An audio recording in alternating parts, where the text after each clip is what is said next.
Welcome back. This is a place for quiet stories from the wizarding world. The paths canon never walked. The choices that might have changed everything. Here, we take a single moment and turn it slightly.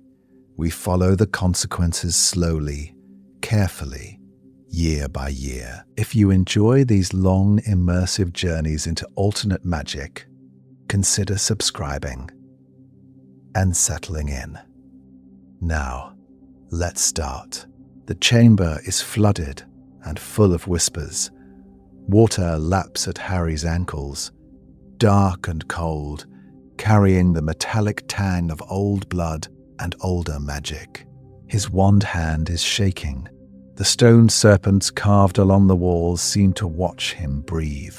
And in front of him, vast and terrible, the basilisk rears back for the killing strike, then goes utterly still.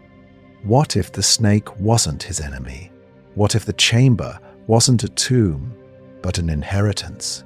What if the boy who lived was also the boy who ruled the serpents? The basilisk's golden eyes, clouded by age and venomous purpose, lock onto Harry's. Its head tilts, tasting the air, tasting him. There is a beat of silence where canon expects a scream, a desperate lunge, a phoenix's cry. Instead, there is only the echo of Harry's own ragged breathing and the soft drip of water from the ceiling, counting down to something none of them understand. He doesn't even realize he's hissing until the sound comes back to him, layered and amplified by the chamber's vastness. Parseltongue scrapes against stone, a liquid, intimate whisper that shouldn't belong in a 12-year-old's mouth, and yet fits there perfectly. The words aren't a command. Not at first. They are a question, a name, a challenge. The basilisk shudders, then, with a slow inevitability that feels older than Hogwarts itself, it lowers its massive head. Not in attack, in recognition. This changes everything. The smell of damp stone and ancient scales thickens the air. Ginny Weasley lies pale and still on the cold floor, her hair a bright, rom colour against the grey. Tom Riddle stands over her, wand loose at his side, the ghost of a smirk frozen halfway across his face as the impossible unfolds. Because this isn't how his story is supposed to go. The heir of Slytherin is meant to command the monster. The mudbloods are meant to scream. Harry Potter is meant to die. But because the basilisk has just bowed to Harry, the chamber itself seems to lean in.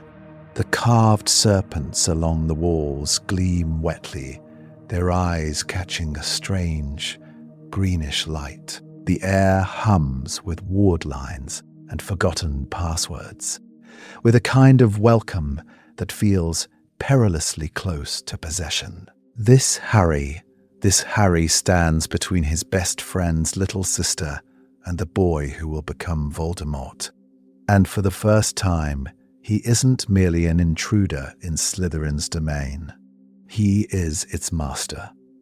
What if Harry wasn't a Parselmouth by accident? What if the Sorting Hat wasn't wrong at all, only cautious? What does it mean when the bloodline Voldemort claimed as his own answers, instead to the child he tried to kill in a crib at Godric's Hollow?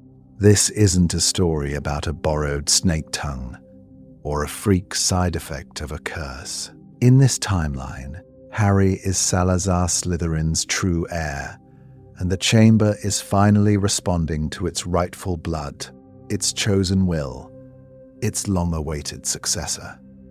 Riddle's eyes widen, the smirk collapsing into something raw and almost human, as the basilisk coils protectively between him and the boy he thought was prey. We freeze there. Ginny, motionless, water rippling, Harry's wand still shaking. Serpent bowed. So, let's explore how we get to this moment. Smash cut. Back to the beginning, the what-if premise. From boy who lived to Heir who terrifies. What if that frozen moment in the chamber isn't a glitch in the magic, but the revelation of the entire premise? What if the basilisk bows because, in this timeline, Harry isn't an accident of Horcrux collateral damage? He is Salazar Slytherin's true heir. Not the way Voldemort is. Not through a dwindling, half-mad gaunt line clinging to a shack and a ring. This Harry carries an older claim, a buried branch of the family tree that predates the Gaunts entirely. His blood doesn't just echo Slytherin. It completes a circle that Tom Riddle has been trying to redraw in his own image. This isn't a story about a hat that almost put Harry in Slytherin. It's a story where the hat hears an ancestral voice whispering back. In canon, Parseltongue is a side effect, a magical scar tissue glitch. Harry speaks to snakes because a piece of Voldemort is lodged in his soul, and once that shard is gone, the language fades. Here, Parseltongue is birthright. It's the first strange word that slips out when he sees a garden snake at the burrow, the reason every serpent in Hogwarts pauses mid-slither when he walks by. This changes everything. Every hiss in the walls, every rumor in the corridors, every sideways look in the Great Hall isn't just fear of dark magic. It's fear that the castle itself might be listening to him. And Voldemort knows. In this what if, he doesn't go to Godric's Hollow only because of a prophecy about a child who can defeat him.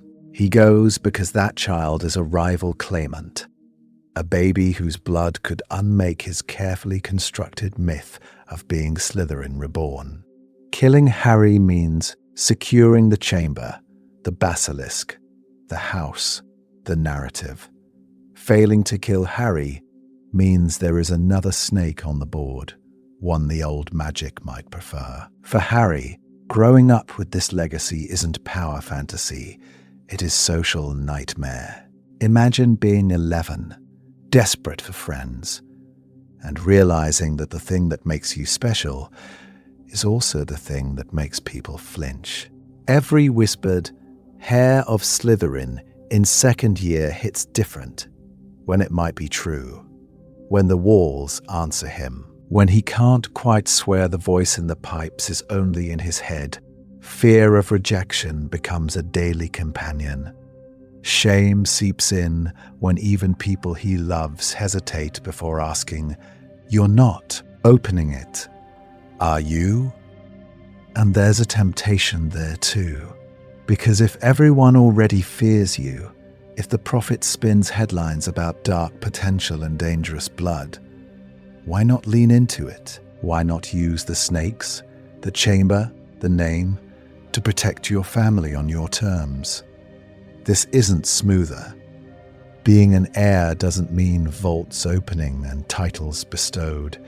It means political crosshairs, ministry interest, and the constant risk that one angry outburst, one duel gone too far, becomes proof that the next Dark Lord has arrived. So, let's explore what it costs Harry to carry a legacy that terrifies the very world he's trying to save. Not a power fantasy. Why this isn't just Dark Lord Harry. So we need to be clear about one thing before we go any further. This isn't a story about giving Harry a serpent crown and turning Hogwarts into his personal kingdom by Christmas of first year. The easy version of true Heir of Slytherin writes itself. Harry walks into the castle. The sorting hat whispers Slytherin. The snakes bow. The chamber opens on command. And suddenly he's gliding down corridors in basilisk green robes, while everyone either worships or fears him.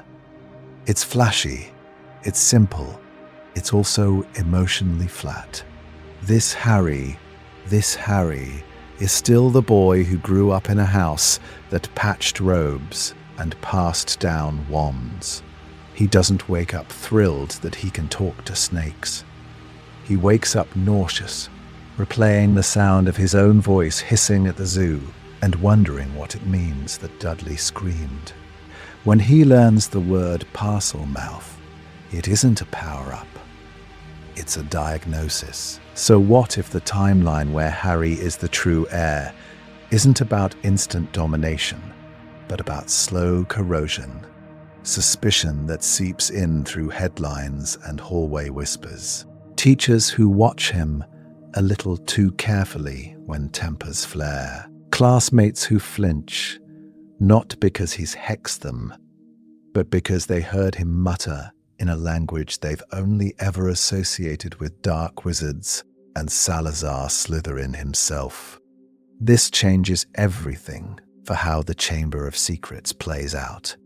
In canon, Harry is accused because he speaks Parseltongue. Here, that accusation lands on a boy who already half believes it. When the basilisk finally stirs, it doesn't just recognize a distant Slytherin echo through Voldemort's Horcrux. It pauses. It hesitates.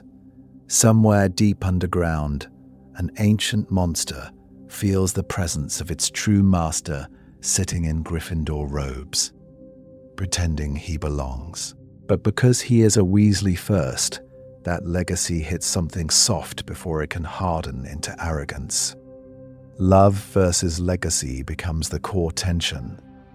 How do you sit at a table where Molly is passing potatoes? Arthur is asking about muggle plugs, and Ron is complaining about homework, while the prophet prints op-eds about whether the boy who lived is secretly the next Dark Lord. How do you believe you are loved when the wider wizarding world is visibly afraid of your blood? The socio-economic dissonance only sharpens this. Ancient magic in his veins does not refill the Weasley Gringotts vault. Being heir to one of the darkest founders doesn't replace hand-me-down jumpers with heirloom rings. It means Harry is simultaneously the poorest boy in his year and the theoretical owner of a subterranean weapon that could bring Hogwarts to its knees. He peels potatoes with a knife that cost a few sickles, while knowing in his bones that there is a blade of power under the school that would answer only to him.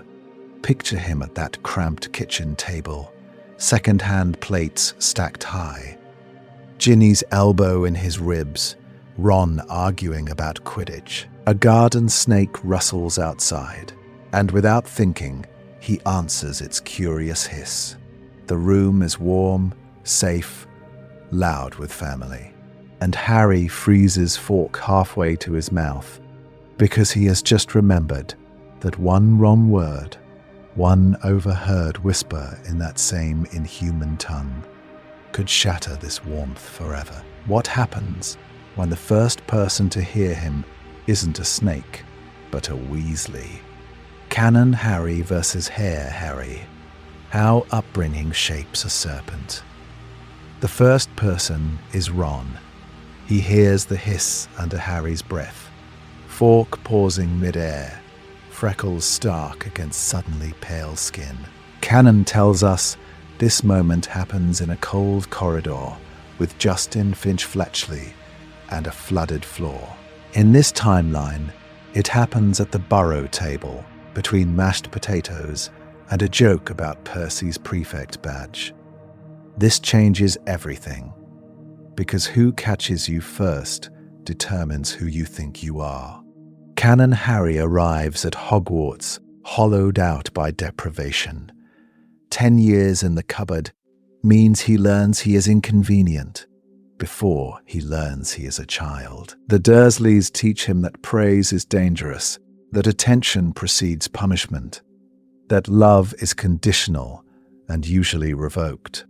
So when Hogwarts offers him belonging, he lunges. He risks his life on a broom, in a dungeon, in a graveyard, because somewhere deep down he believes his safety is expendable if it keeps his few precious people alive. Recklessness is not thrill-seeking. It's the logic of someone who has never been told he is irreplaceable. This Harry, grows up crammed into a lopsided house where everyone is loudly, relentlessly present. He is teased about his hair, about his fame, about the way he hoards toast when he's anxious.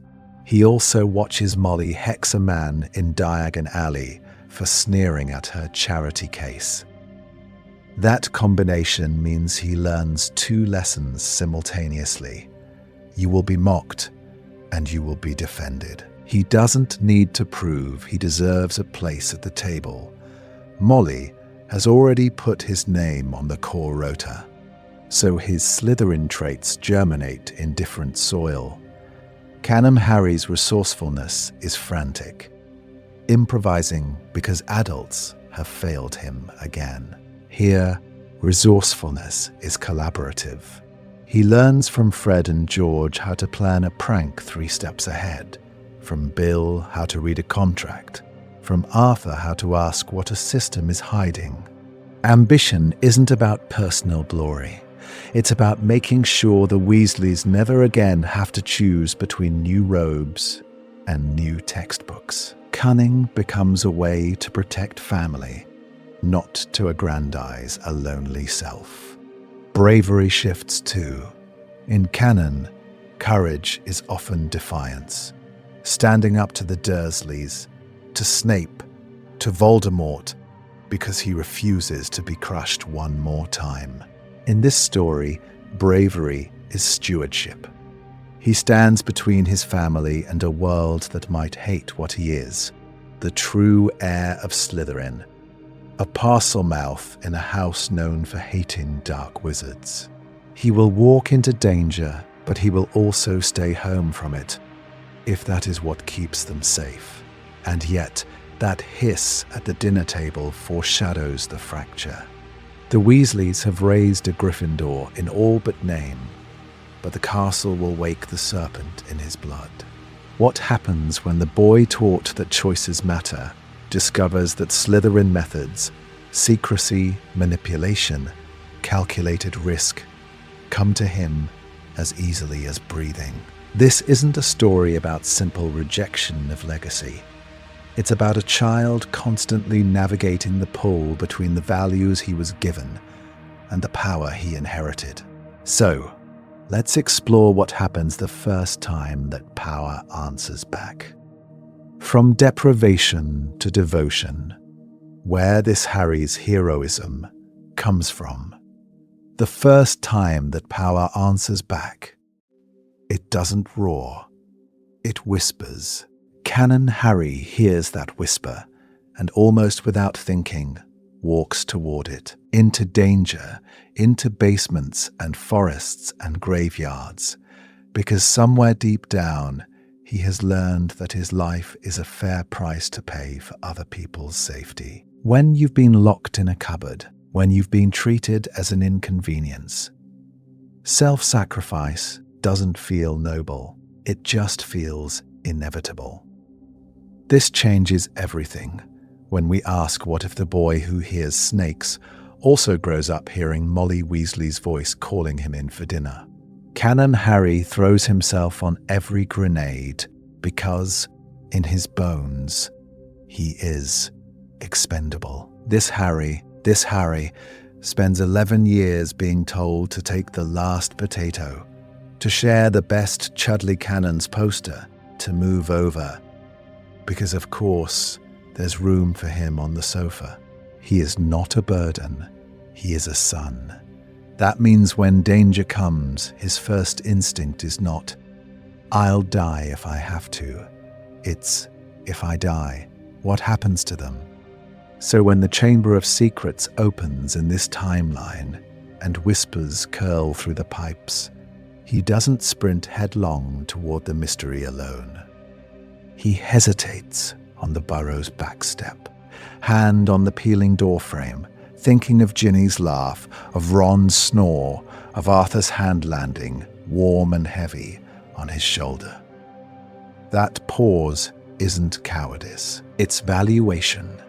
He has been taught his life is worth protecting, and Slytherin blood gives him the instincts to act on that lesson. This isn't a story about a softer, less brave Harry. It's about a boy whose bravery expresses itself through planning instead of martyrdom. Faced with a basilisk that might obey him, he doesn't just say, "I'll go." He asks, "What can we bargain with? Who can we bring? How do we make sure everyone walks out?" He thinks in terms of long games because he has something to lose. Sunday dinners, Quidditch in the orchard, Ginny's future, his own. And crucially, he never imagines himself as a lone savior. He's a Weasley, and the Weasleys solve problems around a kitchen table. So the heroism here is collective. Fred and George testing decoy detonators in the attic. Percy stiff and anxious, drafting letters to the ministry. Ginny insisting she comes too because it's her school as well. Harry's role is not to stand apart, shining. It's to stand in the middle of this noisy, bickering family and coordinate, argue, protect. At night, though, when the house quiets and the ghoul thumps in the attic, the questions come. Harry lies awake in Ron's second-hand bed, listening to the burrow creak and settle, to the soft hiss of wind through the hedges. He wonders, if he opened the window and called, would the grass snakes in the garden lift their heads? Would they bow? Would the basilisk, coiled somewhere deep under Hogwarts, recognize him as master? And if they did, if all the snakes in Britain bent toward one Weasley boy, what exactly would that make him? And more dangerously, what might someone else try to make of him once they found out? Roadmap of a Serpent's life. How we'll rewrite the 7 years.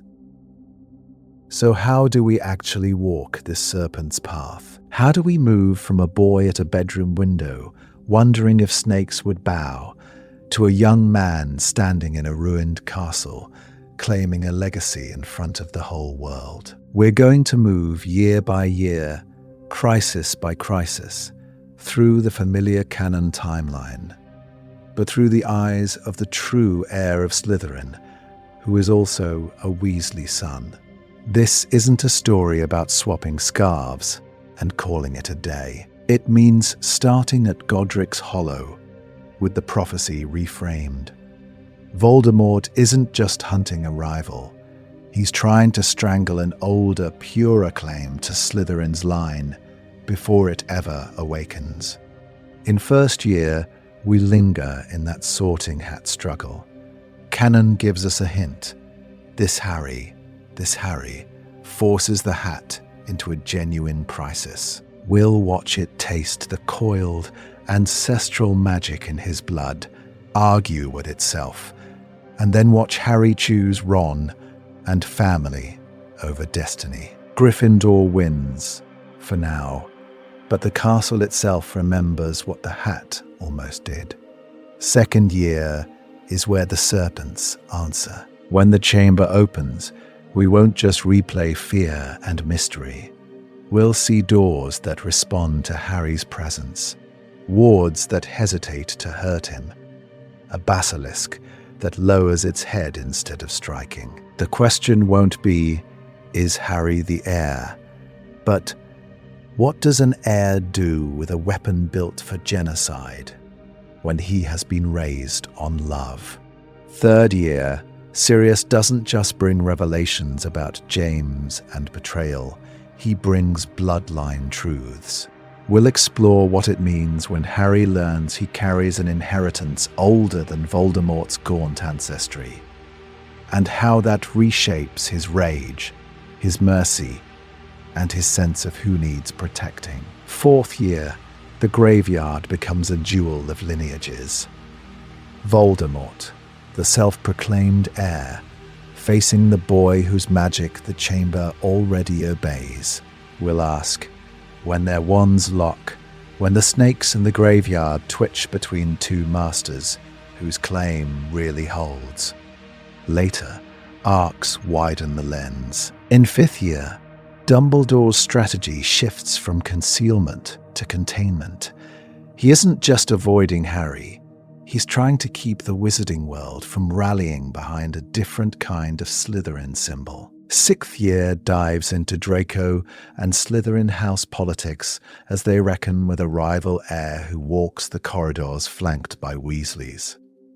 And in the endgame, we won't stop at Voldemort's defeat. We'll follow Harry as he names the serpents, reclaims the chamber, and publicly states what Slytherin will mean now. All of this bends relationships. Ron wrestling with envy and awe, Hermione tracking bloodline curses in the library, Ginny facing the chamber again through the eyes of the boy who owns it, Draco torn between indoctrination and fascination, Snape seeing Lily's eyes in Salazar's heir, Dumbledore weighing prophecy against choice. So, let's explore it systematically. Year 1 to 7, Horcrux hunt to final battle. We'll trace how every familiar beat warps around one altered truth. The snakes were always his. The hidden price of power, poverty, prejudice, and the heir. But before we sprint through years and battles, we have to ask a quieter, harsher question. What does it actually cost to be Slytherin's heir when your bedroom ceiling is peeling and your cauldron is second-hand?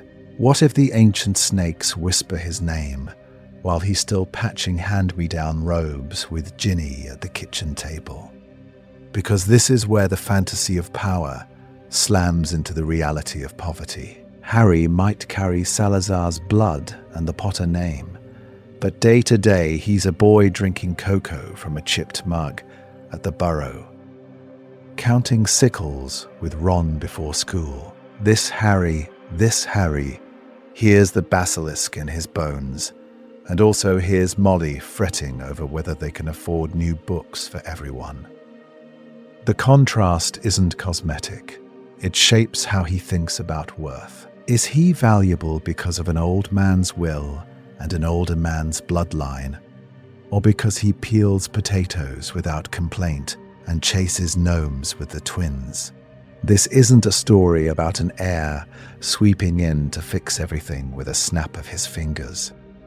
It's a story about class prejudice sharpening its teeth on a boy who doesn't fit any category cleanly. Pure blood elites at the ministry and in Diagon Alley sneer at the idea of the charity case heir, raised in a house that flies muggle cars and knits its own jumpers. At the same time, more calculating families whisper that the Weasleys have played a long game, take in the boy who lived, mold the true heir of Slytherin. And suddenly these blood traitors have leverage over the entire timeline of wizarding politics. And of course, the Daily Prophet can't leave it alone. They don't shout, not at first. They hint. A photograph of Harry speaking Parseltongue to a snake at the magical menagerie. A column wondering whether early signs of unusual magical affinity might indicate inherited tendencies. By second year, when the chamber opens, you can practically hear Rita Skeeter licking her quill. Malfoy doesn't need headlines to weaponize it. In the common room and corridors, he needles Harry about playing at Gryffindor, while every snake in the castle answers his call. Power becomes a rumor before it ever becomes a choice. Then there's the vault, or rather, vaults. Potter gold that could pay for new robes for every Weasley child. Slytherin artifacts and galleons locked behind Gringotts sigils. that reek of old magic and older politics. On parchment, it's simple. Harry could ease the Weasley hardship overnight. In a real kitchen, with real pride and real history, it's a moral minefield. Does using that money mean letting Salazar buy his family? Does refusing it mean letting the people who love him go without so he can feel pure? Pattern interrupt. Harry comes downstairs one night for water and stops on the last step. Molly's voice, low and raw. Arthur, he talks in his sleep in that language. What if it isn't safe? Arthur, tired and stubborn. He's our boy. We protect him. But what if it isn't safe for him here? With our name, our children. Harry doesn't move. Because the real question hanging in the dark isn't about money or blood. It's whether any house, even the Burrow, can hold both Slytherin's heir and a Weasley son without breaking. And the next time the walls shake, it won't be from a ghoul in the attic. He's a Weasley, the emotional counterweight to a dark legacy. The walls don't break. Not yet, because before they can, the Burrow does what it has always done best. It wraps itself tighter around the people inside it. Harry's Slytherin legacy might shake the foundations, but day to day, it means something much smaller and much more radical. It means he's loved. Being a Weasley means he's the boy who gets yelled at for flying the car to Hogwarts, which means he's worth shouting about, worth worrying over, worth grounding. Being a Weasley means when he wakes up from a nightmare of a hissing voice and a flash of green, there are arms around him before he can reach for his wand. Which means his fear matters to someone other than Dumbledore and destiny. Being a Weasley means Molly will shove a plate into his hands after a vision of the basilisk, because feeding him is how she fights back against anything that wants to eat him first. It means Arthur will sit with him at the kitchen table, asking quiet questions about Parseltongue, not because he's afraid of the snake in Harry, but because he's fascinated by the boy. This Harry is never just Harry Potter, heir of Slytherin. He's the boy Ginny shares eye rolls and whispered jokes with over Percy's lectures. He's the brother Ron bickers with about Chudley Cannon's statistics and who gets the good jumper. He's the son Molly fusses over, straightening his collar before the Hogwarts Express and muttering about him looking peaky after a night in the chamber. This isn't a story about a lone heir descending into the depths of Hogwarts to claim a birthright. This is a story about a clan, about a boy whose victories are never clean, never solitary, and never entirely his. When he faces the basilisk, he doesn't walk in as a singular hero. He walks in full of Hermione's theories. Ron's reckless faith, Ginny's diary-scrawled confessions, and a phoenix sent by a headmaster who knows the Weasleys will never forgive him if their boy dies. So when he wins, it's woven into Weasley schemes and Gryffindor courage and that stubborn hand-me-down loyalty. He doesn't hoard power in the aftermath. This changes everything about how he relates to it. Power, for this Harry, means teaching Ginny the defensive spells he's learning too fast. It means sharing what he hears from the castle's snakes with Arthur and Bill so they can strengthen the Burrow's protections. It means letting Ron see his fear before he steps into danger, instead of pretending he's fearless. Pattern interrupt. Imagine the same bloodline, the same Parseltongue, dropped into Malfoy Manor instead. Different walls, same heir. You feel the difference instantly, don't you? At the Burrow, power is something passed around the dinner table with the potatoes. It's shared, argued over, softened by laughter, and sharpened by worry. Harry's Slytherin instincts, resourcefulness, secrecy, the urge to control, get rerouted into protecting the people who made room for him in a too small house. And in the quiet moments, the legacy looks almost gentle. One late summer night, Ginny pads barefoot through the Weasley garden, chasing a wayward gnome. A grass snake lifts its head near her toes, tasting the air. At the attic window, half asleep, Harry stirs. The hiss that leaves his mouth isn't dramatic. It's barely more than a murmur. Move along. Not her. The snake slips away into the pumpkin patch. Ginny never even notices. Harry does. And for once, Slytherin's air falls back against his pillow. Content, because the only thing his power has done is keep someone he loves from ever being afraid. The question, of course, is how long that balance can hold once the wider war notices what he is. From essay to story, stepping into an August night at the Burrow.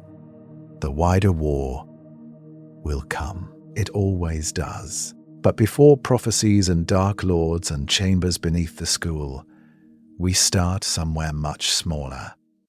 An August night at the Burrow, when the world is no bigger than a crooked house and a boy's first Hogwarts letter. It's late, August 28th, 1991, and the Burrow is doing what it always does in summer evenings, breathing. Floorboards exhale with every step. The ghoul in the attic creaks and rattles its pipes in protest at being ignored. Out in the garden, gnomes rustle through the herb beds, muttering in their gravelly way as they plot another doomed raid on the carrot patch. Downstairs, stew simmers on the stove, thick with potatoes and something that might be beef and might be dragon's substitute from the discount bin. The smell is everywhere, woven into the wallpaper and the tea towels and the sleeves of Molly Weasley's cardigan. This is what growing up here means. You will never quite be free of onion and bay leaves. You will also never be free of being loved. Up in the smallest bedroom, under a sloping ceiling patched with Quidditch posters, Harry sits cross-legged on his bed. Ron's bed, opposite, is a chaos of half-packed robes and a Chudley Cannon's jumper that has seen better decades. Harry's trunk gapes open at his feet. He should be packing. He isn't. His fingers trace the embossed Hogwarts crest on his letter, again and again, following the raised lines of lion, eagle, badger, serpent. The parchment has gone soft at the edges from handling. He could probably recite the wording in his sleep by now. He almost has. He's going to Hogwarts. To the school his parents loved, the school the twins talk about like a prankster's paradise, and Percy describes like a cathedral. This changes everything. Not because it will make him famous, he already is, in ways he hates, but because it means he's about to walk into the same corridors James and Lily once did and try to be, what? A good student? A good Weasley? A good Potter? This isn't a story about a lonely boy in a cupboard discovering he's special. This Harry, already knows he's special in a way that makes his stomach twist. Back in June, when he told a grass snake to leave Ginny's bare toes alone, and it had listened, Ron had gone white. Ginny had gone very quiet. Molly had stirred the stew so hard it nearly boiled over. Snakes listen when he speaks. They don't just obey, they recognize him. They call him things he doesn't understand yet.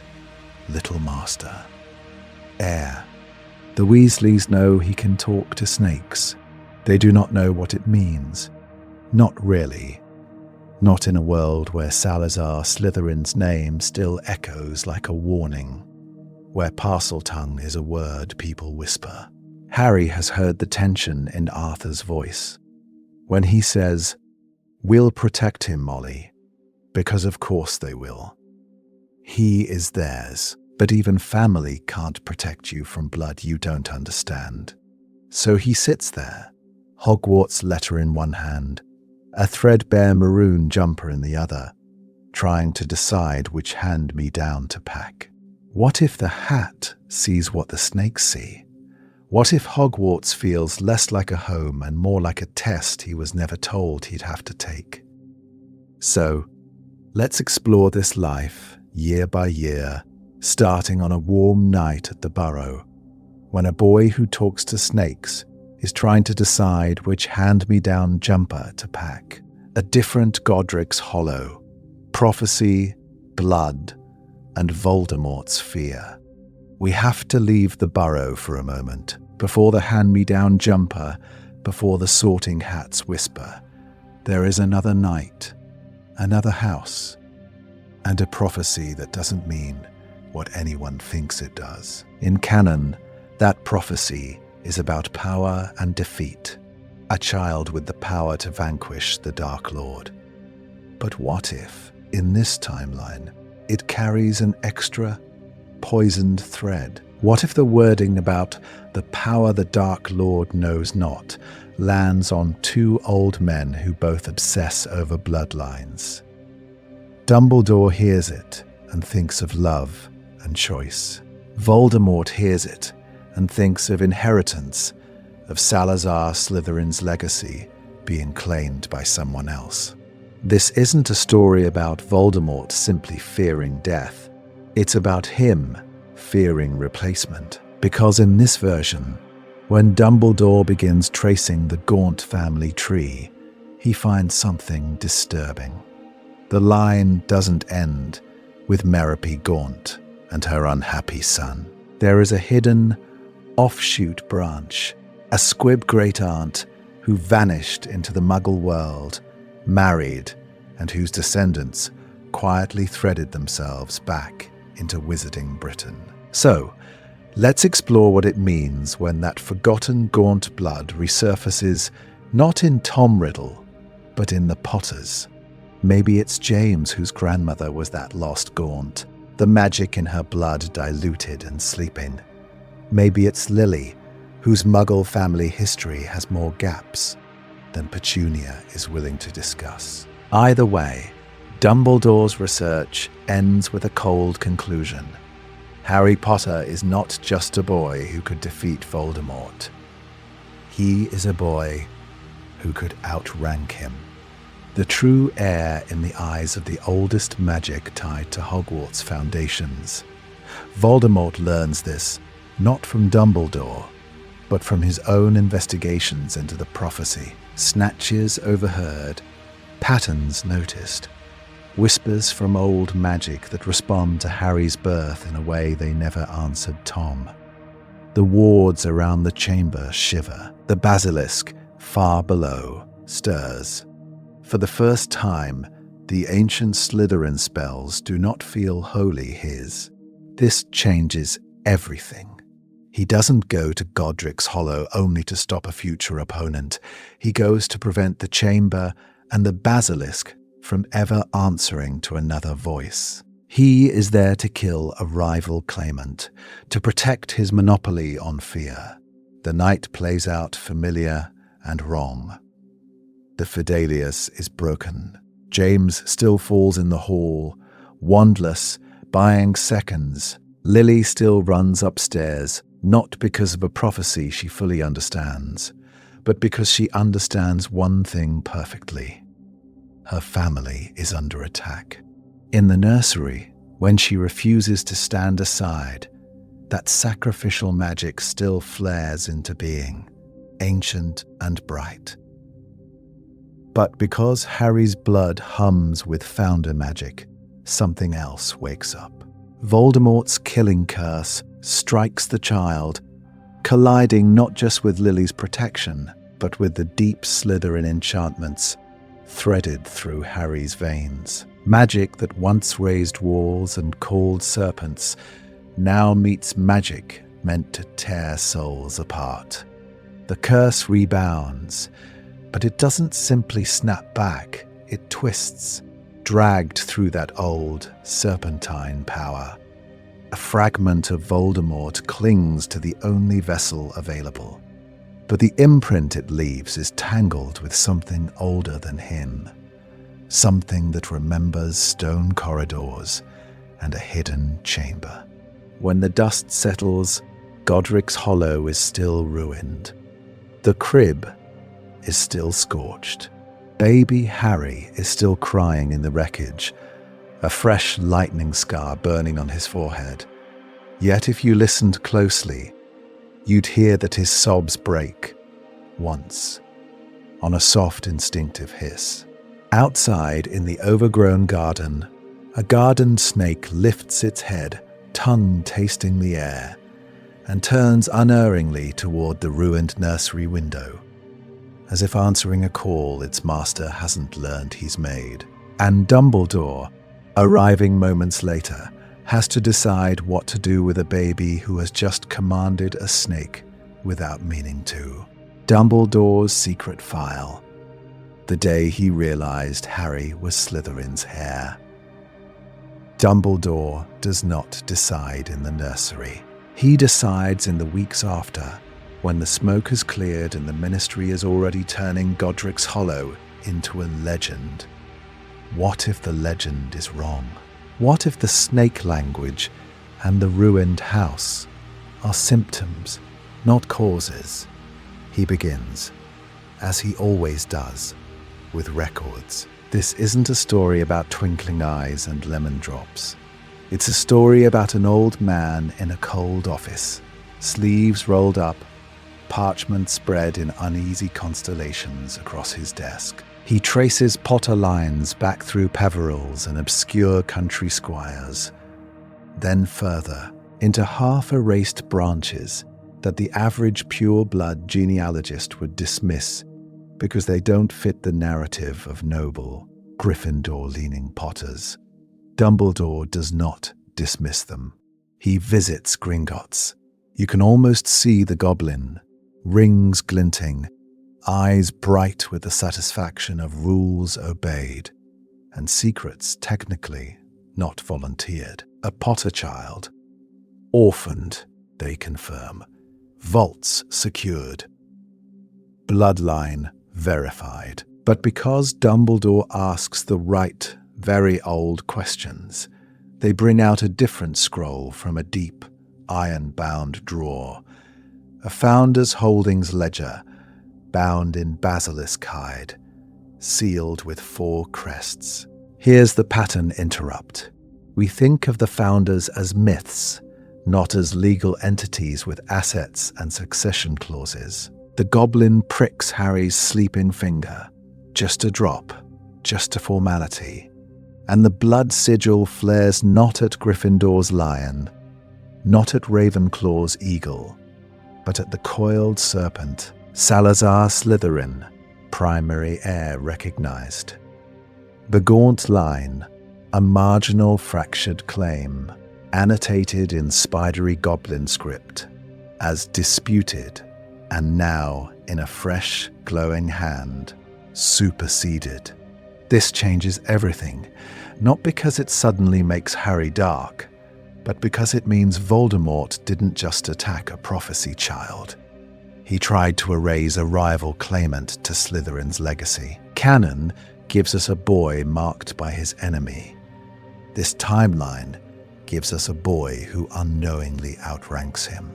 Dumbledore does not sleep that night. He adds to his file interview notes with the goblins, copies of the ledger, his own observations from Godric's Hollow about the snake in the garden that would not leave the ruined house until Harry did. He cross-references old Hogwarts charters, the original language around the Chamber of Secrets, clauses about the heir holding not only control of a basilisk, but, in extremis, legal leverage over the school itself. So what do you do if you are Albus Dumbledore, with a baby who could command snakes, sway Slytherin house, and lay claim to Hogwarts by right of blood? Do you raise him as a banner, march him before the snakes and say, "Here is the boy who will redeem you"? Or do you remember a thin, clever child named Tom, and the way the word special became a curse? He thinks of Molly Weasley's hands already reaching for Harry. He thinks of Ron and Ginny, of growing up in a family where love is loud and poverty is a given, where being the boy who lived means hand-me-down robes and too many people to share a bathroom with. This Harry could be Slytherin's heir and still learn first that he is a son, a brother, a Weasley. Choice matters more than blood. He has said it to students for decades. Now he has to prove he believes it. If he tells the world will not let Harry choose. The Ministry will try to weaponize him. The old pure-blood families will court or fear him. Even well-meaning people will watch for signs of snake and shadow in everything he does. So Dumbledore writes it all down instead. Harry Potter, Slytherin lineage on the top of a thickening file. Gringotts confirmations, genealogical charts, a personal note in his looping hand, to be disclosed only when the boy's sense of self is firm enough to bear it. He seals it with wax and a spell that stings his fingertips. In the quiet of his office, he walks to a heavy cabinet. The drawer he chooses is already labelled Founders Restricted, Rowena's Lost Diadem Theories, Godric's Original Sorting Protocols, Helga's Bequests to Muggle-born Bursaries, and now Harry. The file slides into place with a soft, final sound. Dumbledore rests his hand on the drawer for a moment, eyes closed. Secrets have a way of surfacing at the worst times. He knows this.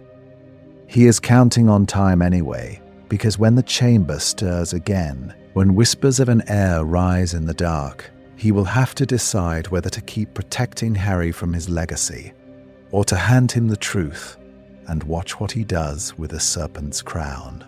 From cupboard to kitchen table, how the Weasleys get Harry. So what actually happens on that November night when Dumbledore walks away from Privet Drive and toward the Burrow instead? What does it mean when the boy who lived is handed not to a woman who called his mother a freak, but to a woman who cried over Lily's wedding photos in the Hogwarts common room? This isn't a story about Dumbledore suddenly becoming soft. It's about him becoming strategic in a different direction. He has seen Voldemort's memories, traced the gaunt ring back through a line of Parselmouths, watched Tom Riddle claim the title of Slytherin's heir. If Harry truly carries that same legacy, leaving him with muggles who hate magic isn't just unkind. It's dangerous. So he pulls out the Potter's will, the one that canon quietly forgets, and honors the clause Lily insisted on. If Sirius is unavailable, guardianship passes to Arthur and Molly Weasley. We can imagine the kitchen at the Burrow when he arrives. The clock ticking, a pot of stew bubbling, Molly's hands still red from washing up. She listens as Dumbledore explains Godric's Hollow, the prophecy, the curse that rebounded. She cries for Lily, for James, for the baby who survived. And then he says the word Parselmouth, explains that Harry spoke to a snake in his cot at Hogwarts Hospital Wing, that this might mean an old Slytherin inheritance waking in him. Molly goes very quiet, She remembers school gossip about the Chamber of Secrets, remembers how Slytherin House was spoken of in hisses and half-whispers. Fear pricks at her, small and mean. What if the boy grows up dark? What if the war isn't over at all? But because Molly Weasley has buried brothers and seen what prejudice does, she looks at Harry's sleeping face, at the tuft of black hair and the lightning scar, and chooses not denial, not distance, love. He'll be ours, she says, voice fierce. We'll teach him what that name means. This changes everything.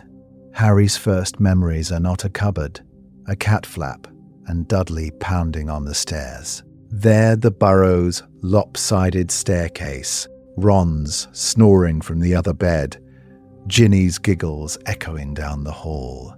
The house is chaos, and warmth, and permanent mess. Knitting draped over armchairs, Quidditch posters peeling from the walls, a radio playing Celestina Warbeck while everyone talks over everyone else. He barely remembers the Dursleys' silence, only a vague coldness. Here, noise is safety. Fred and George decide very early that a baby brother is an excellent test subject. They charm his toy broom to zoom in tiny circles. They show him how to slip biscuits from the jar without Mum noticing. She always notices. And how to turn Percy's pompous lectures into opportunities for eye-rolling solidarity. Arthur sits him on his knee by the fire and explains plugs with the same reverence other fathers reserve for Quidditch tactics. Harry asks questions, so many questions.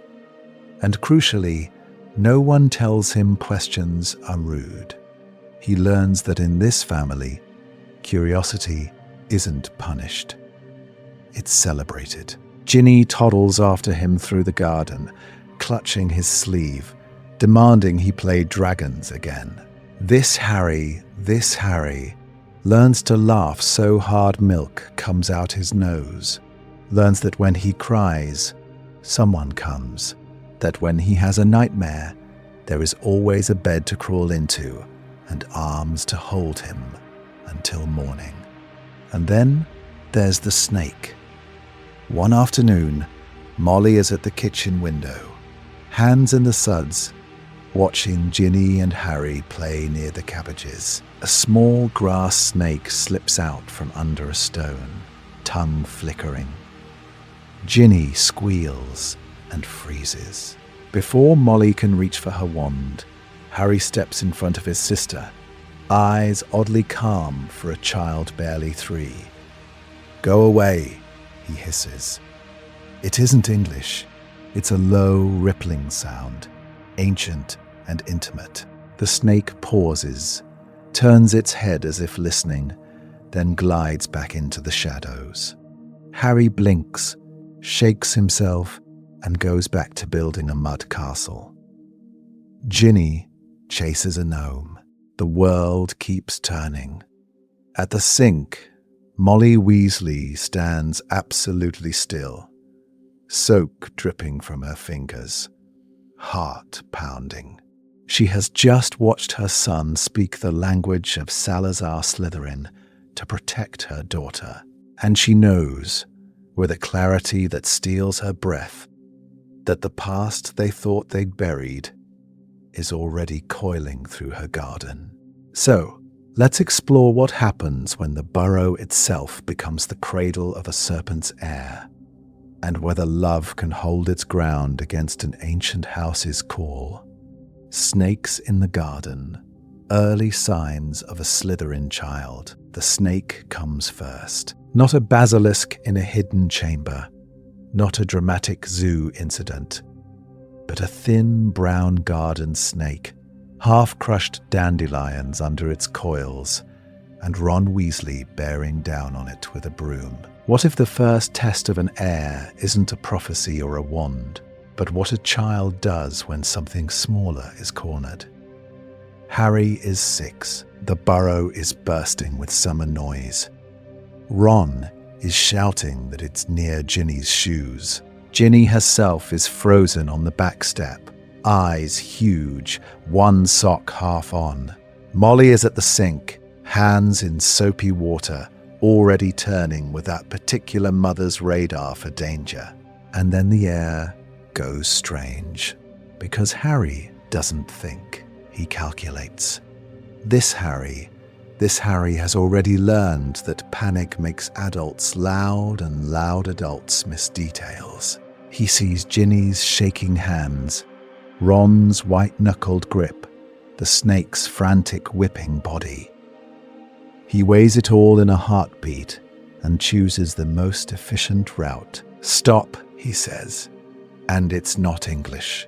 It hisses out of him, low and clear. A sound that makes Ron's broom freeze mid-swing and the snake go utterly still. Harry steps between them, small and certain, and the next words are pure Parseltongue, the cadence wrong for human ears, but perfectly right for the creature on the grass. Calm, no bite, go to the hedge, you're safe. The snake obeys. Of course it does. This changes everything. Ron's reaction is exactly what you'd expect from a boy raised on tales of dark wizards and family legends about you-know-who's scarred vanquisher sleeping upstairs. Wide-eyed fascination and fear tangled together. "Harry," he whispers, voice cracking, You sounded like you-know-who." Ginny, though, just clutches Harry's sleeve. In her memory, he is already the brother who shares his last chocolate frog and takes the blame for broken dishes. "He told it not to hurt me," she insists, instant acceptance hardening into something fiercely loyal. For her, the language is less important than the choice. Fred and George arrive late, as always, in time to see the snake vanish, and Ron's face go pale. Their jokes are a shield. Exaggerated bowing, calling, "Harry, your serpentine majesty," pretending to interview the flower beds for comment. Underneath, they are watching their little brother's twin very closely.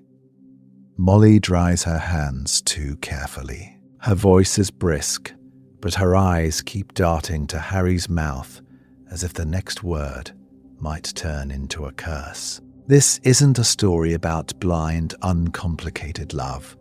Growing up at the Burrow means love that has to share space with fear, with old war memories, with the echo of a prophecy she was never allowed to hear.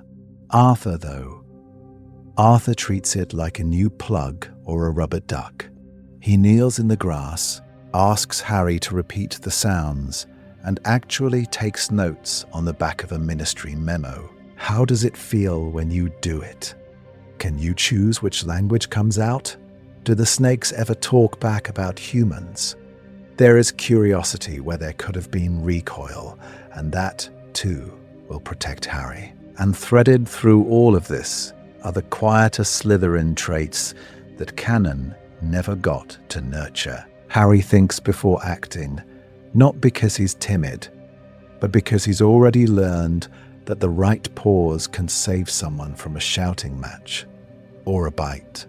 He finds loopholes in house rules with an ease that would make any pure-blood patriarch proud.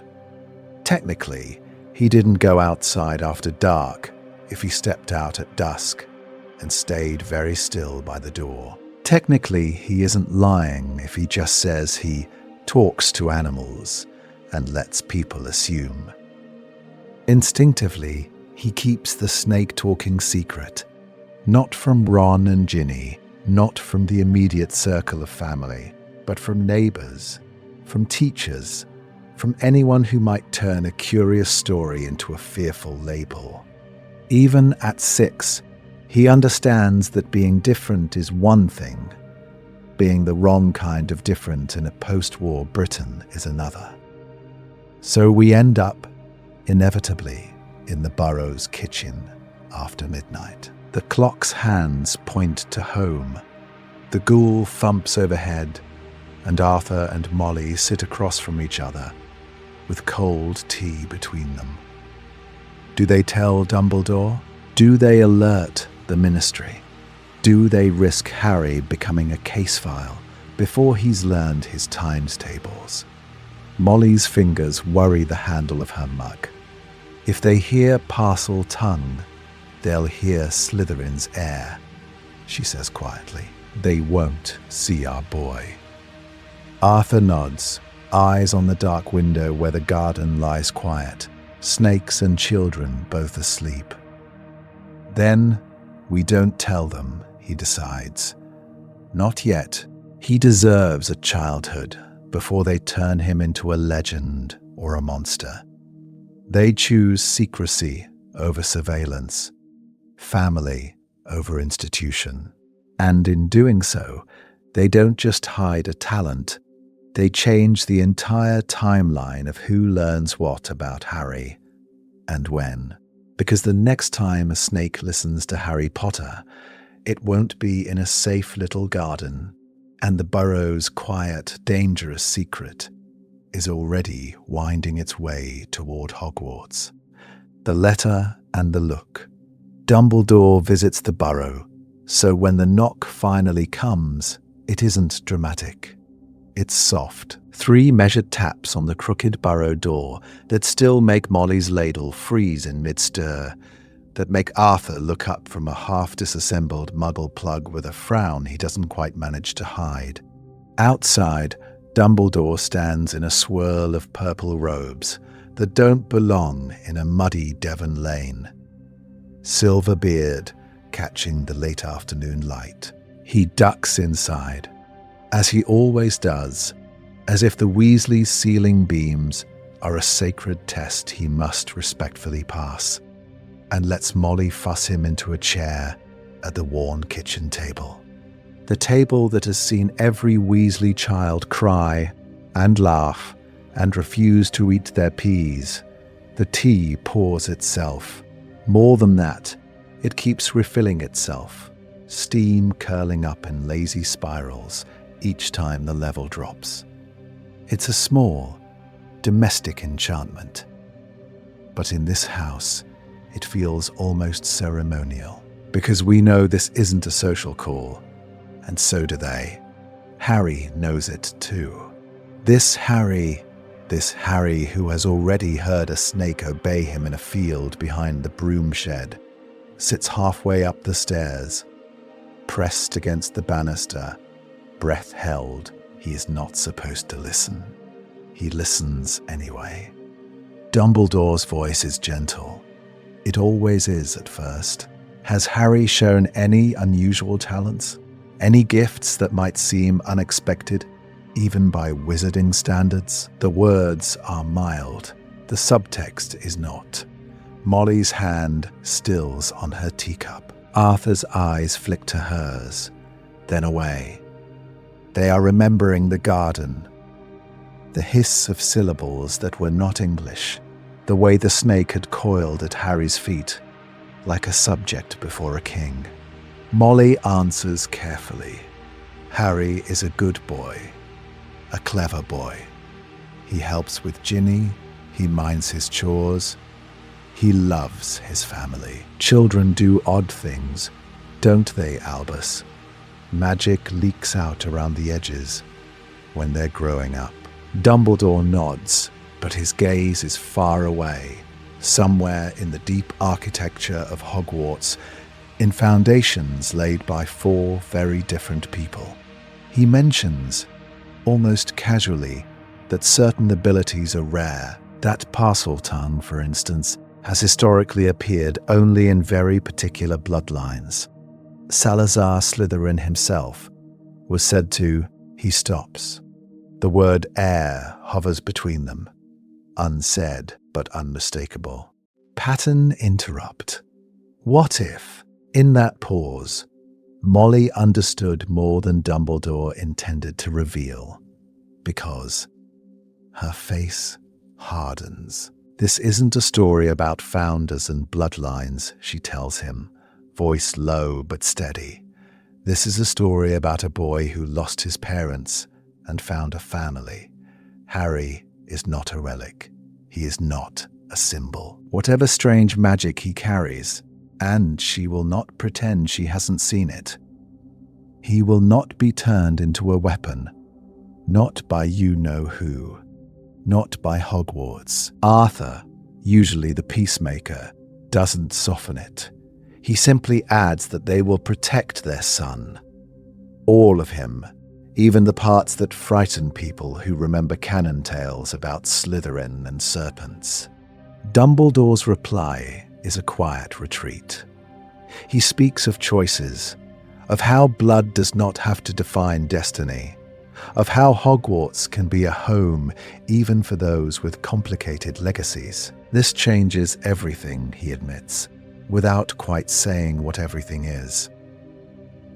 Then he rises, purple robes whispering against the flagstones, and offers one last reassurance. Hogwarts will be ready for him. It should be comforting, but as the camera follows him down the lane, shoulders bowed just a fraction, expression troubled, we're left to wonder, ready to protect Harry or ready to contain him. Platform 9 3/4. A serpent boards the train. King's Cross is chaos in the best possible way. Steam billows, owls screech, muggles complain about the draft from nowhere. And in the middle of it all, we have a freckled phalanx of Weasleys marching toward an apparently solid brick barrier. This isn't a story about a lonely boy with a trolley and no idea where to go. This Harry has a mother fussing with his collar, a father checking the ticket twice, and 5 older brothers arguing about the best angle to hit the barrier at a run. He still clutches his own ticket a little too tightly, because even with Molly's hand briefly squeezing his shoulder, even with Ron at his side muttering that if they crash he'll haunt Percy forever, there's that line of ink. Platform 9 3/4. Hogwarts School of Witchcraft and Wizardry. It should only mean escape, wonder, belonging. But in this altered timeline, it also whispers something else in his mind. House, sorting, Slytherin. We watch them go through in practiced pairs, a family ritual honed over years. Percy vanishes with stiff-backed dignity. Fred and George perform a mock bow to the brickwork. Ginny bounces on her toes, not yet allowed to board, but already dreaming. Then it's Harry and Ron's turn. A shared breath, a shared sprint, and the world opens into scarlet steam and the gleaming Hogwarts Express. This changes everything, we're told. And yet, some fears cling stubbornly to canon. On the train, the compartments fill with laughter, the rustle of sweets, the occasional hoot. Harry's excitement is real. He's been hearing about this train his whole life. But threaded through it is that new, dark knowledge. People whisper about Parseltongue, about hares, about dark wizards. What if the hat sees all of that before it sees anything Weasley in him? What if it looks past hand-me-down jumpers and finds something ancient and cold? When Hermione Granger appears at their compartment door, all brisk hair and questions, the timeline flexes again. She's read about parcel mouths. She's read about the chamber. So when Trevor the Toad panics, launching himself at the glass, and Harry, without thinking, lets a soft hiss slip out that means calm, stop, safe, Hermione freezes. Neville, wide-eyed, watches Trevor settle in Harry's hands as if anchored there. It comforts him in a way he can't explain. Hermione, though, files the sound away with a furrowed brow. Curious, cautious, not afraid yet, but not dismissive either. Later, in the corridor, we get our first real pattern interrupt. Draco Malfoy doesn't just see a skinny boy with a famous scar. As he pauses, pale hair bright against the red train, something in Harry's presence makes him blink. Old magic, older than the Malfoy name, prickles at the edge of his awareness. He offers the same hand, the same speech about choosing the right sort. But because this Harry carries an unclaimed legacy, Draco's interest is sharper, less condescending curiosity, and more calculation. He walks away thoughtful, already planning to test this feeling. And then the sky darkens, the chatter quiets, and Hogwarts rises on the horizon. Harry presses his forehead to the cool glass, heart pounding. Please, not Slytherin, he thinks, not knowing that deep below the castle, the carved serpents along forgotten pipes are already stirring, tasting the air for their true master. The Sorting Hats panic when bloodline and choice collide.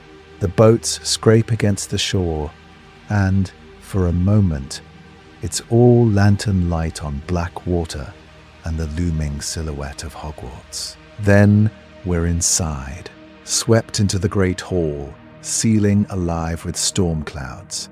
Candles hovering, 1,000 eyes watching the first years file in. Harry clings to Ron's sleeve. Not Slytherin. He thinks again, harder this time, as if thought alone could rewrite blood. And then the hat comes down. We're under the brim with him now. The roar of the hall collapses into a muffled hum, a heartbeat of noise pressed through worn fabric.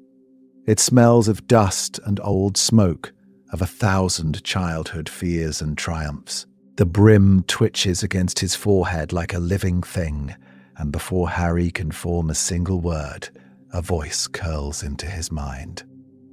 Ah, I know you. This isn't a story about a mildly conflicted sorting hat weighing courage against ambition. In this timeline, the recognition is immediate and electric. The hat doesn't just see a brave, lonely boy. It tastes Salazar's magic in his veins, ancient and coiled, stronger than anything it has felt in a century. Parseltongue hums dormant on Harry's tongue. Wards and chambers and a sleeping basilisk flicker across its awareness. Slytherin, it thinks, almost involuntarily. The word is a reflex, an instinct, a nearly shouted verdict. This changes everything, because in canon, the hat merely nudges. Here, it is pulled. It feels the castle itself leaning toward this child, pipes and stones, whispering in a language of serpents and secrets. Salazar's heir at last, the one the chamber was meant for, the one who could command the monster rather than be killed by it. You would do brilliantly in Slytherin, the voice murmurs, richer, more urgent. Greatness, influence, power to protect your family if war comes again. Slytherin needs you. Not Slytherin, Harry thinks back. Fierce and small and terrified. Not away from Ron. Not with Malfoy. Not with the house everyone whispers about in the corridor. And here's the new tension. The hat doesn't just know his blood. It knows the house. It has watched Slytherin curdle, year after year, into something narrower than Salazar intended. It has seen children sorted there who were taught that purity means cruelty, that legacy means supremacy. It knows they need a reformer, someone with power and a conscience, someone who can speak to snakes and still choose mercy. He could save them, the Hat realizes, or rule them, or both. Layered over that revelation is another memory.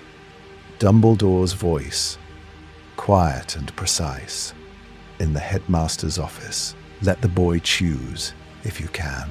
Blood matters less than the direction he points it. We must not decide for him what kind of man he will become. The Hat hesitates. Heritage on one side, fear and love on the other. This Harry who clings to Ron and thinks of home as a lopsided house held together by love and creative spell work, is pulling as hard as Salazar's magic. What if honoring his choice means abandoning a chance to heal Slytherin's name? What if forcing his heritage on him creates the very monster Voldemort tried to prevent? The pause stretches. The hall shifts, restless. Harry's palms are sweating against the stool. At last, with a wrench that feels almost physical, the Hat decides. "Gryffindor!" it bellows to the hall, but pressed against Harry's ear, in a thread of thought no one else can hear, it adds one more sentence, low and certain and terrifying.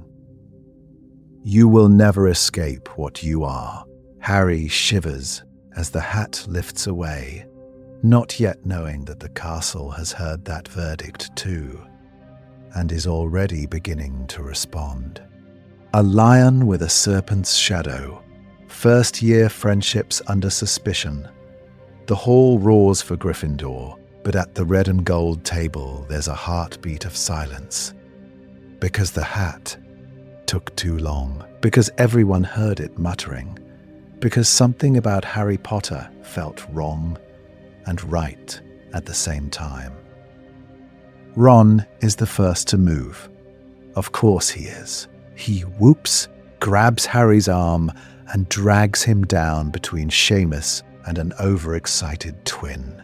On the surface, it's everything he dreamed. His almost brother, his bunkmate from the burrow, sitting under the same banner.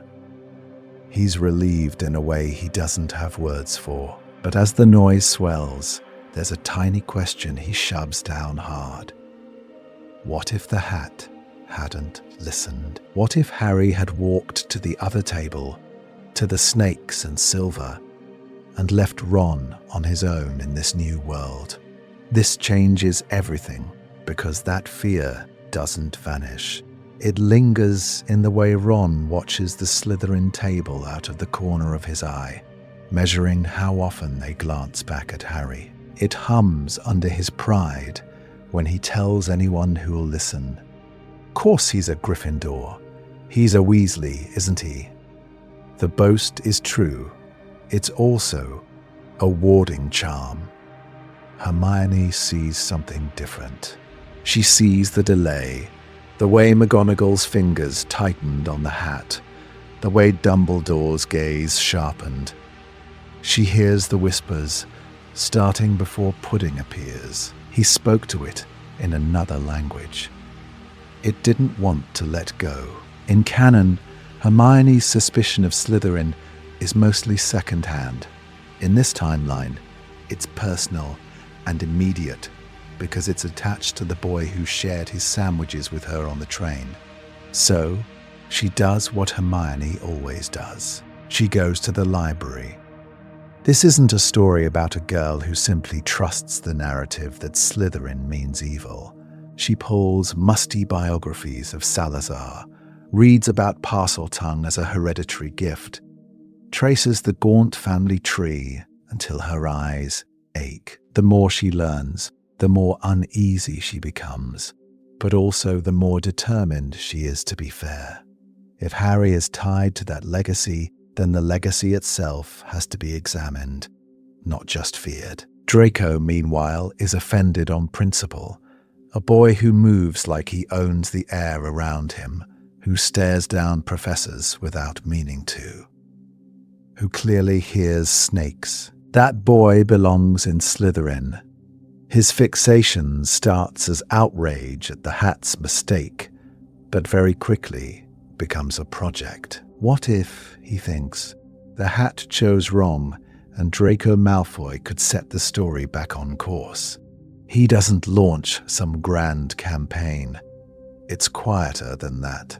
A remark in Potions about how Harry would do well among people who appreciate ambition.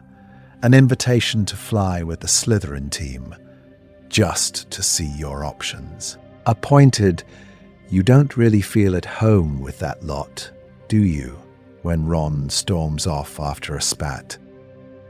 Around them, Hogwarts begins to notice the Serpent's shadow. One night, when Peeves is on a rampage in the 4th floor corridor, it's Harry who ends it. He doesn't even think. He just hisses, low and furious, words he doesn't understand. Peeves freezes mid-ink bomb, eyes widening, then salutes mockingly and vanishes through the ceiling.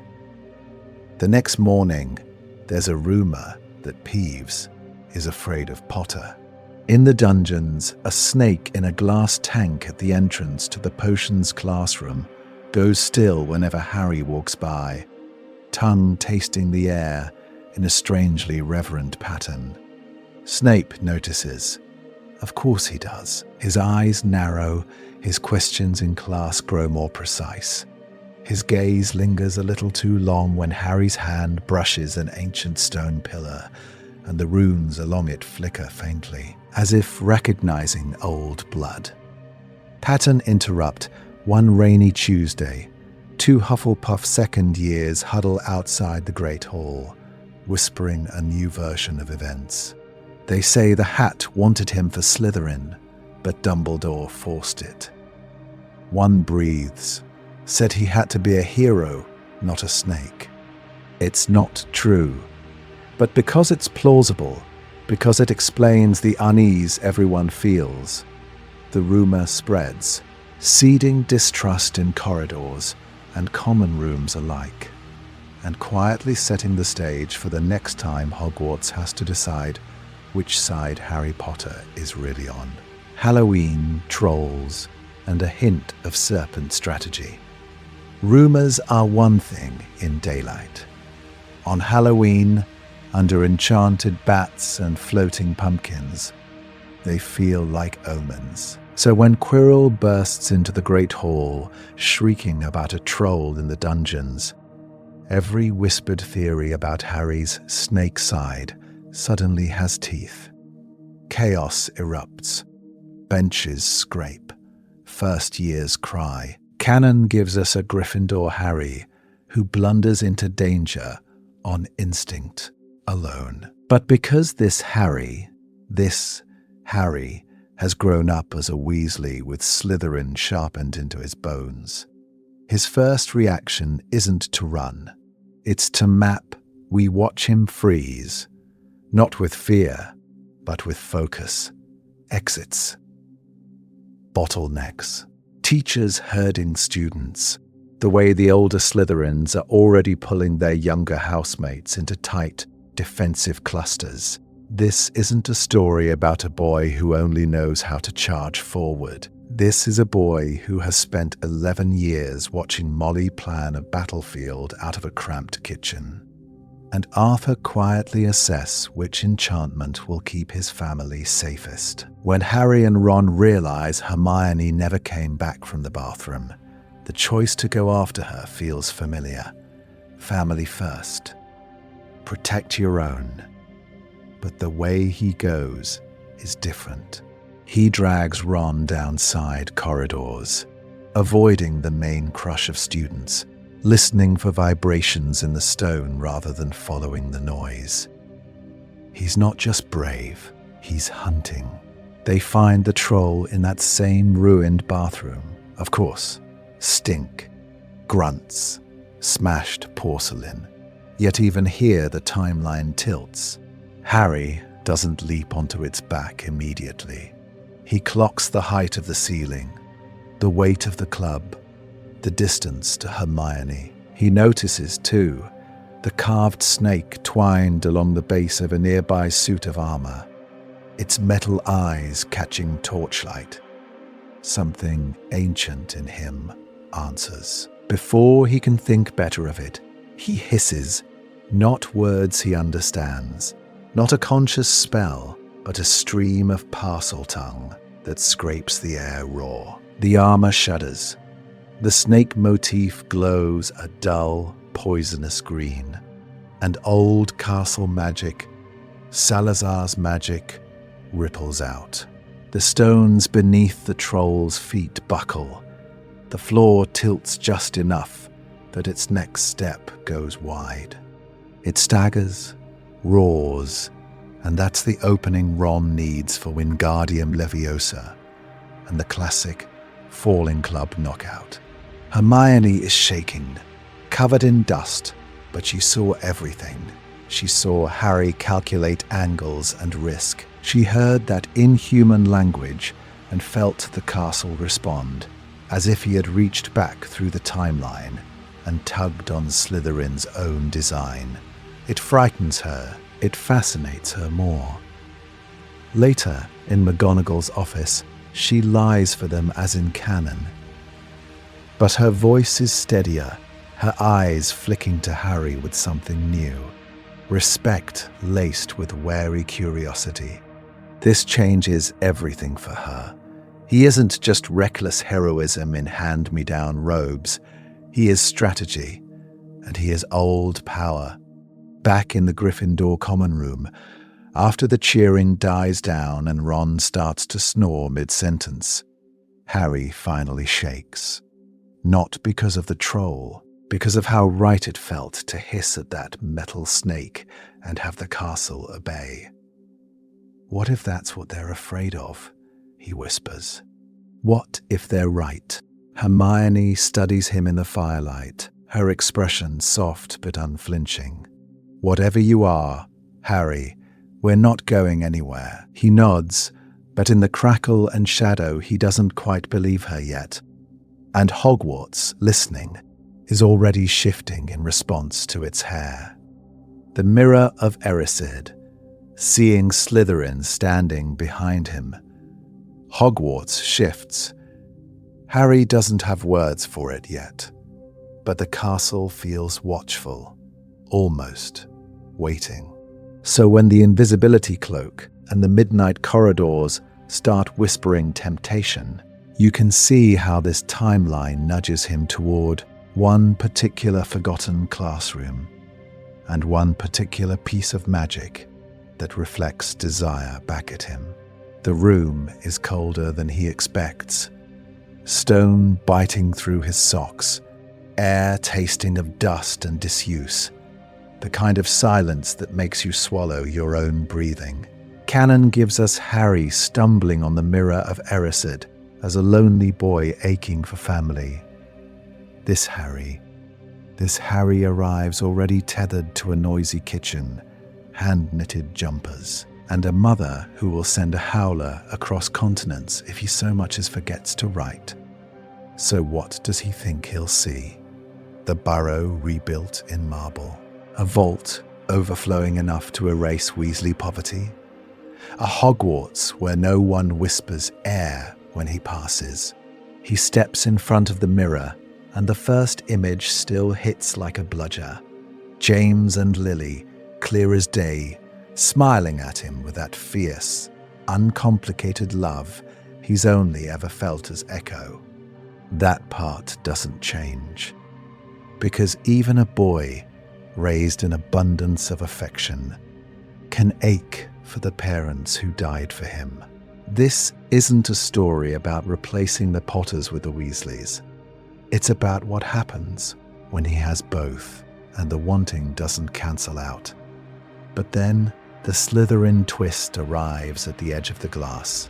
Behind his parents, half veiled in shadow, stands a tall robed figure, ancient cut garments trimmed in silver and green.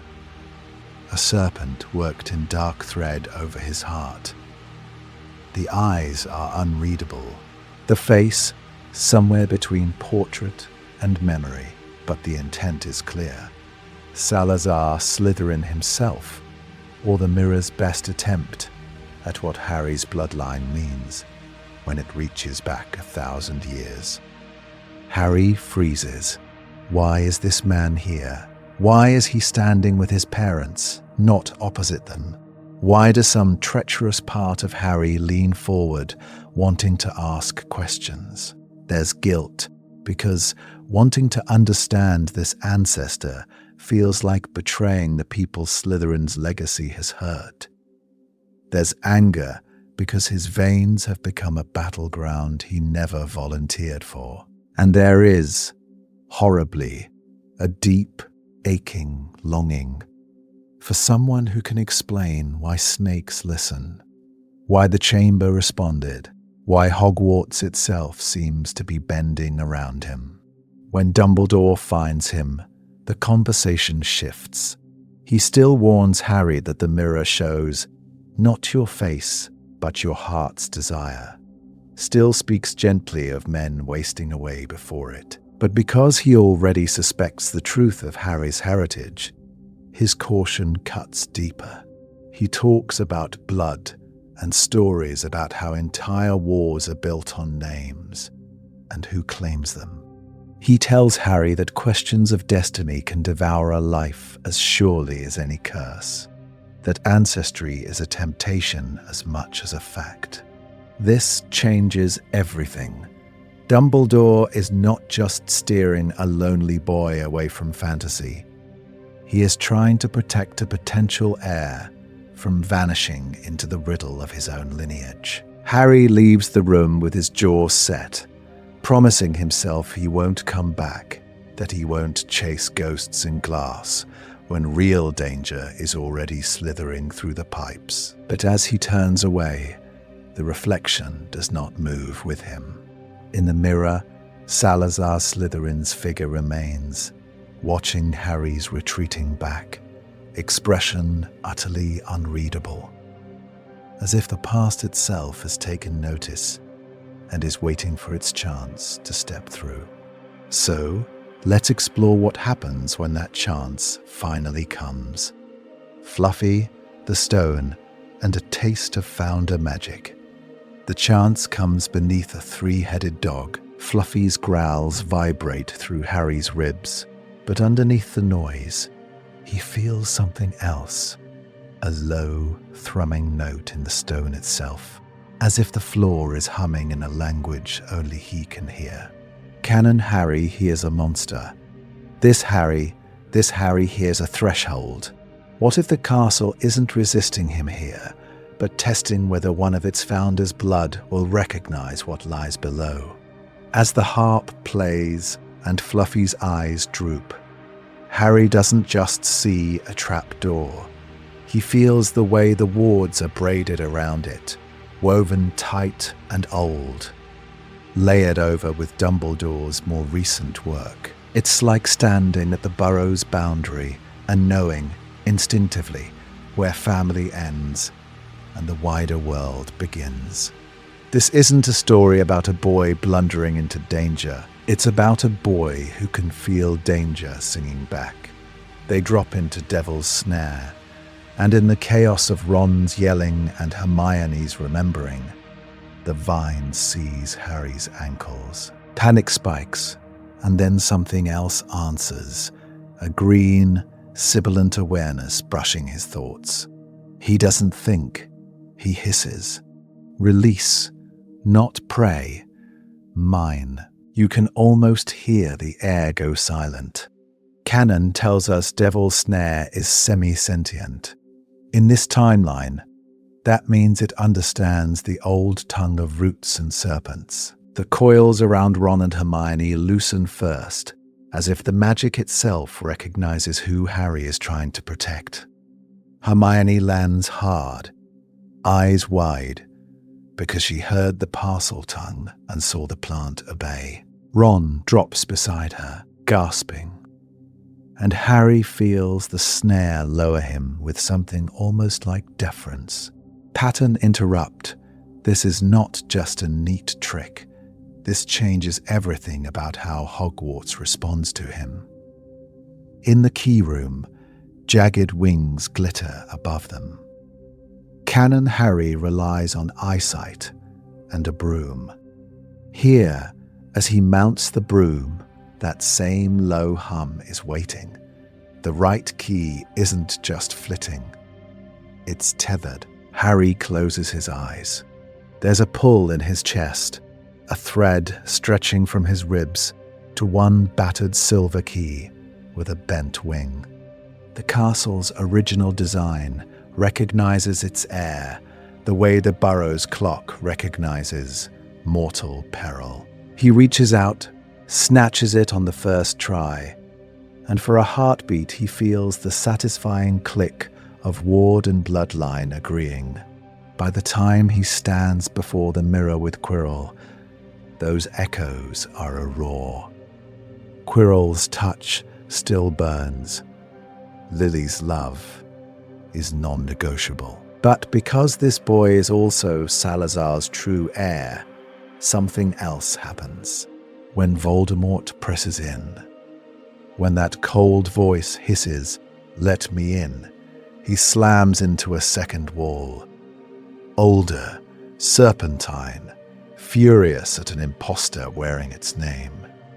Voldemort recoils, not just from the pain of Harry's skin, but from the realization that the child he tried to erase is the rightful heir to the founder he claimed. For a terrifying instant, Harry feels another presence coil up behind his own magic, ancestral and watchful, and Voldemort screams.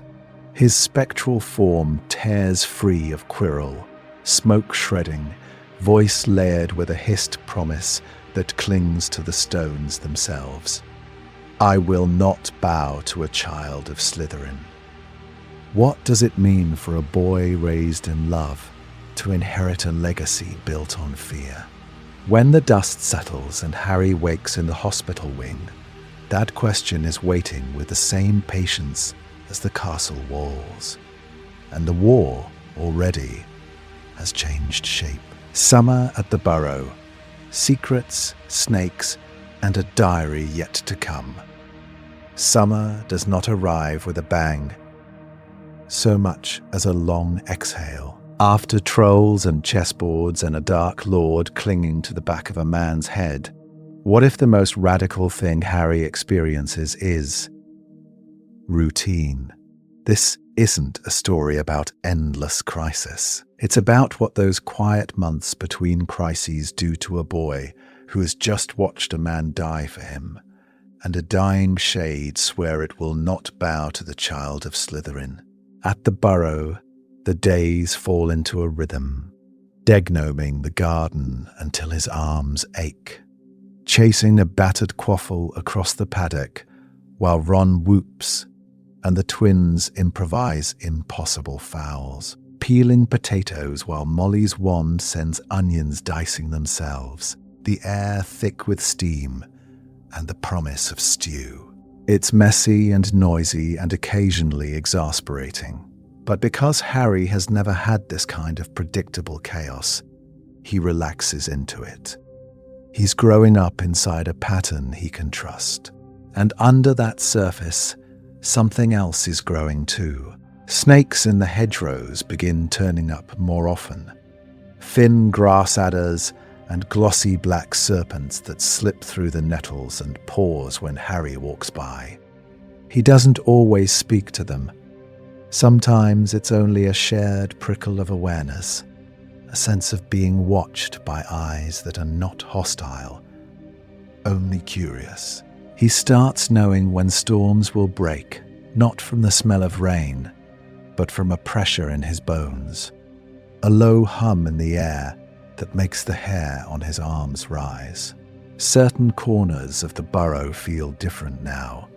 The leaning staircase that used to only creak now seems to straighten for him, steps firming under his weight.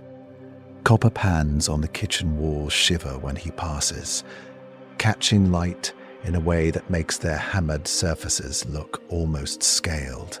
This Harry is beginning to notice that magic doesn't just happen around him. It leans toward him.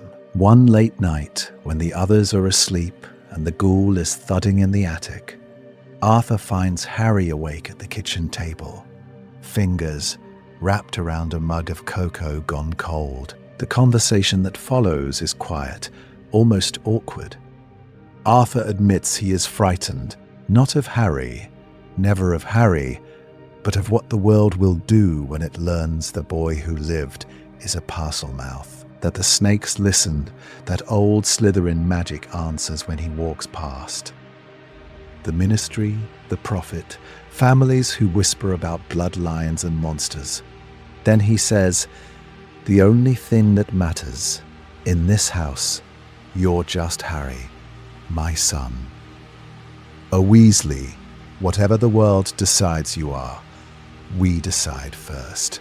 This changes everything because it means his legacy is not a verdict, it's a conversation. Meanwhile, Ginny hovers at the edges of that conversation.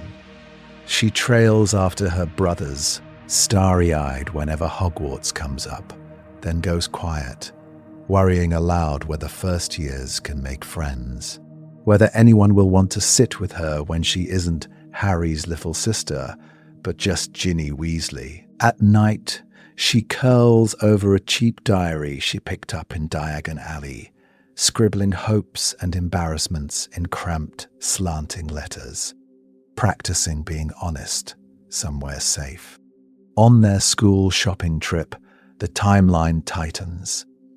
Flourish and Blots is crowded, shelves groaning under towers of spellbooks and gaudy Lockhart covers. As Harry squeezes past a narrow aisle, his hand brushes a slim black diary, half hidden behind a stack of used textbooks. No title, no price. The jolt is instantaneous. Magic, cold and intimate, snaps up his arm. Something ancient and coiled inside him rears in recognition. For a heartbeat, the air smells of damp stone and something reptilian. He snatches his hand back. The diary sits, blank and patient. He doesn't know the name Tom Riddle yet. He doesn't know that a piece of Voldemort has just recognized the true heir of Slytherin and reached for him. But the war has noticed him, and Hogwarts, waiting with its buried chamber and sleeping basilisk, is about to wake up. The diary chooses Ginny. The castle waits for Harry. The diary doesn't fall. It lands. When Lucius Malfoy slips it into Ginny Weasley's cauldron, we're used to reading that moment as petty cruelty, as a political move wrapped in school supplies. But because this is a different timeline, we pause on the object itself. The little black book hits her second-hand transfiguration text. And for a heartbeat, Ginny flinches. The leather isn't cold, it's warm, almost feverish. And in her hands, it seems to pulse, once in time with her own racing heartbeat. This isn't a story about an ordinary cursed object. The diary is a fragment of will, of ambition, of Salazar's legacy refracted through Tom Riddle. It tastes Ginny's fear, her fierce love for her family, her private resentment at being the tag-along Weasley girl. It drinks that in. But when Harry pushes through the crowd in Flourish and Blots, cheeks pink from being jostled between Lockhart and Mrs. Weasley, the magic inside the diary flares. No one sees it. Ginny only tightens her grip, suddenly dizzy, as if something in the book has just turned its head. What if a Horcrux could feel the presence of the true heir of Slytherin? What if, in that cramped bookshop, Tom Riddle realized he'd brushed against the boy Voldemort tried to erase, not because of a prophecy, but because of bloodline and birthright? This changes everything. The diary does not merely plan to hollow out Ginny. It begins to listen for Harry. When they return to Hogwarts, the castle listens to. Canon gives us moving staircases and talking portraits. Here, the stone itself feels newly awake. As the Weasley children spill out of the carriages, serpentine carvings along the entrance hall arch seem to shift, scales catching torchlight that isn't quite there. The pipes in the walls hum with a lower, more insistent note, as if something enormous is breathing through the plumbing. The air in the dungeons is damp, expectant. This Harry walks those corridors as a Gryffindor with a hand-me-down wand and ink on his fingers. But the foundations know his magic. Hogwarts was built to protect its heirs as much as its students. That means the old wards, the ones bound to Salazar's blood, flex when he passes. Filch grumbles that the walls are creaking again. McGonagall frowns up at a stone snake that seems to have turned its head. Down in the diary's pages, the script shifts. At first, Tom is gentle with Ginny, coaxing out stories of her brothers, her loneliness, her crush. Then, tell me about your friend Harry. Is he clever? Does he enjoy breaking rules? How did he grow up in that poor but proud family? The ink lingers on the word family, as if testing it. Ginny writes about the burrow, about gnomes and jumpers and Harry sharing Ron's room. She mentions, once, the snake at the zoo last year, the way Harry laughed when it escaped. The next day, the diary is hungrier. Does he ever hear things other people don't? Has he ever spoken to snakes? Ginny. Before the first attack, Harry's unease sharpens. He doesn't just hear the basilisk's murderous whisper. He hears something older braided through it.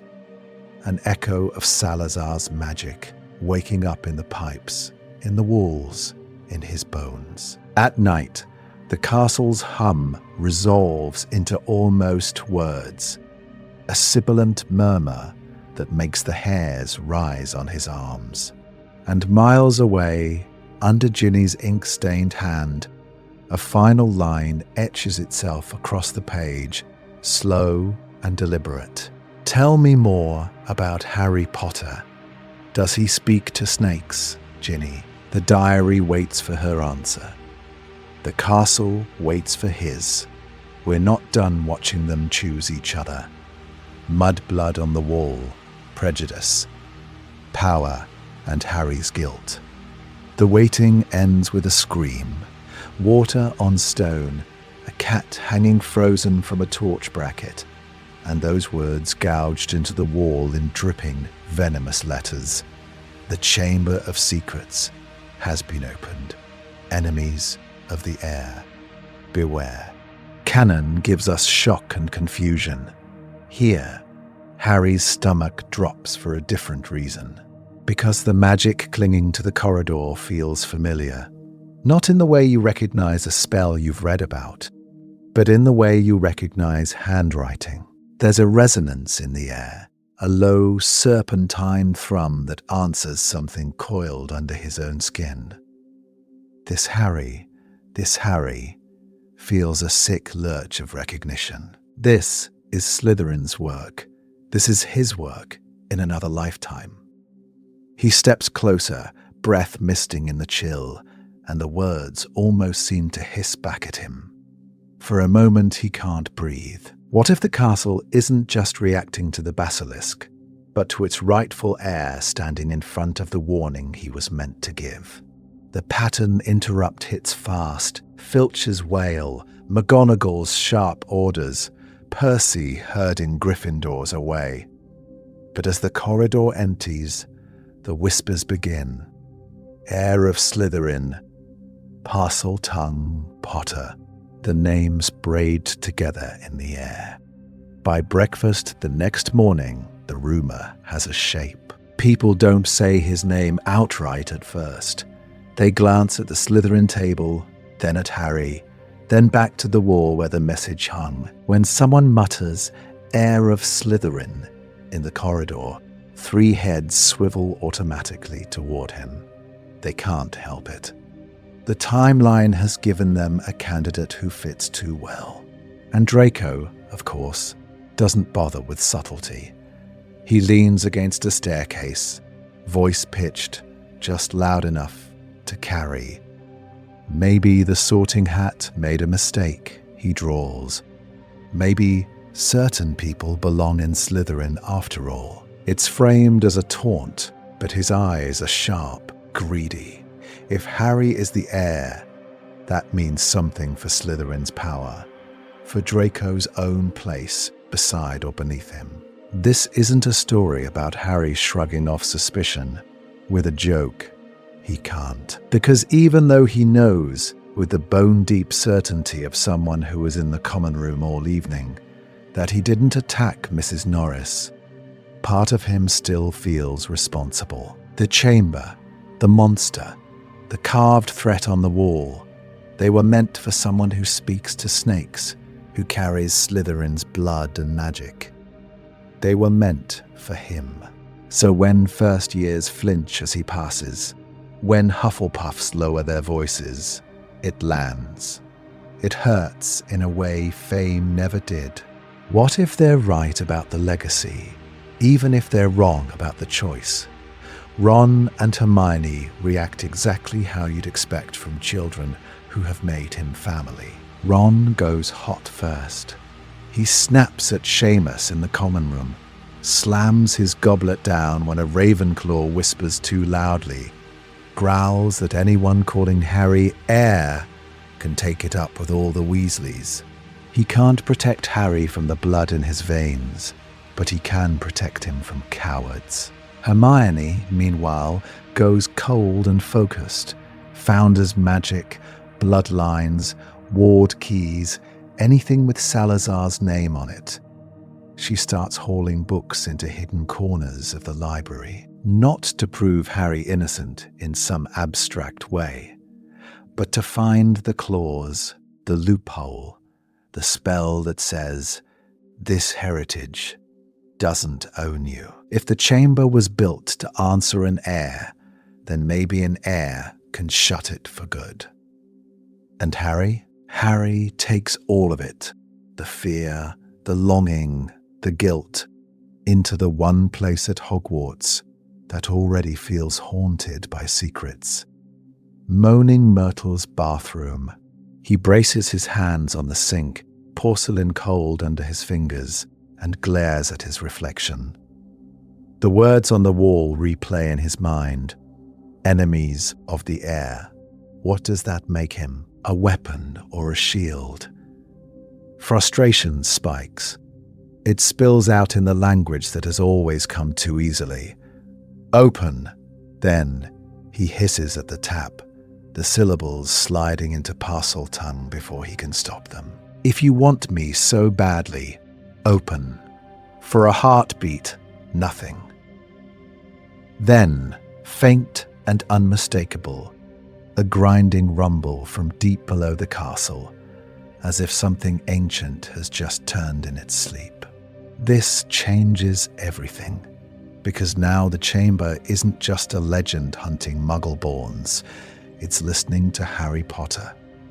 And the next time he speaks, it might answer more loudly. The diary meets the heir. Tom Riddle's worst discovery. Harry doesn't sleep that night, because once you felt a castle move under your feet at your command, how are you supposed to pretend you're just another second year?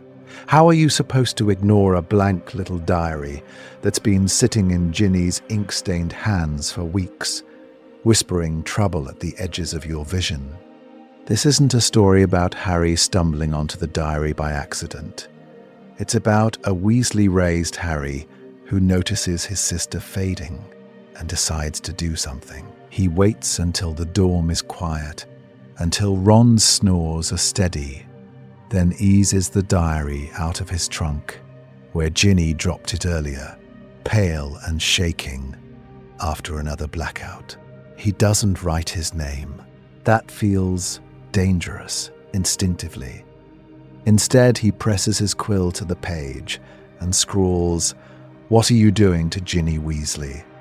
The ink soaks in, vanishes. For a heartbeat, nothing. Then words bleed up, neat and elegant. "My dear boy, I would never hurt a Weasley. I'm Tom Riddle, and who are you?" We know Canon Harry is reckless. This Harry, has been growing up in a house where secrets are shared over the kitchen table and danger is faced together, which means he's reckless, but not alone. His Slytherin edge, that instinct that made the Sorting Hat hesitate, flares. He feels the diary's attention, bright and focused, like a snake scenting the air. "No one important," Harry writes. "Just someone who wants you to leave my sister alone." The reply comes faster this time, the letters cutting across the page, sharper, protective, brave, resourceful. "Tell me, are you the Harry Potter whose name everyone writes about?" You can almost see Tom's mind racing behind the ink. Because if this is Harry Potter, and the diary can feel Parseltongue humming in the boy's magic, then the script Tom thought he was following, the lonely girl, the easy manipulation, has just been torn up. As Harry hesitates, the diary lunges. "Let me show you," Tom writes. "Let me prove I mean no harm. Let me take you back to the last time the chamber was opened." The ink floods the page, black and spinning, and Harry feels the pull. He's yanked into the memory corridor of 1943, into the cold stone of a younger Hogwarts, watching Riddle accuse Hagrid, watching shadows lengthen toward the entrance to the chamber. It should be Tom's triumph. But when the scene shifts, when the basilisk uncoils in the half-lit tunnel, something goes wrong. The great serpent's head swings past Tom and stops on Harry. It tastes the air. It recognizes blood. "Master," it hisses, but not to the boy in the prefect's badge. To Harry, the vision shudders. Tom flickers at the edges, his handsome face tightening, eyes going flat and furious as the basilisk hesitates, confused, obeying an heir the diary never planned for. This changes everything, and both of them feel it. Harry rips himself out of the memory with a gasp, back in the dorm, hand clamped around the diary. The pages are still wet, words clawing their way up. "Come back," Tom is writing. "We need to talk about what you are." Every Slytherin instinct in Harry screams rival, not mentor. Weapon, not friend. He snaps the diary shut, so hard the covers crack. He sits there, breathless in the dark, heart pounding, realizing that whatever lives in that book has just seen him clearly, and now wants to use him or destroy him because of it. And the worst part, Hogwarts itself might be listening. Into the chamber, when the basilisk recognizes its master, Hogwarts might be listening. And in this timeline, it remembers him. We drop back into the chamber with that awareness humming under Harry's skin. The stone snakes along the walls don't feel quite inert. The air doesn't feel empty as he sprints toward Ginny's crumpled body, wand slipping in his sweaty hand. There's this low, thrumming recognition in the back of his mind, as if the chamber is not just a room, but a presence turning its head, watching, waiting.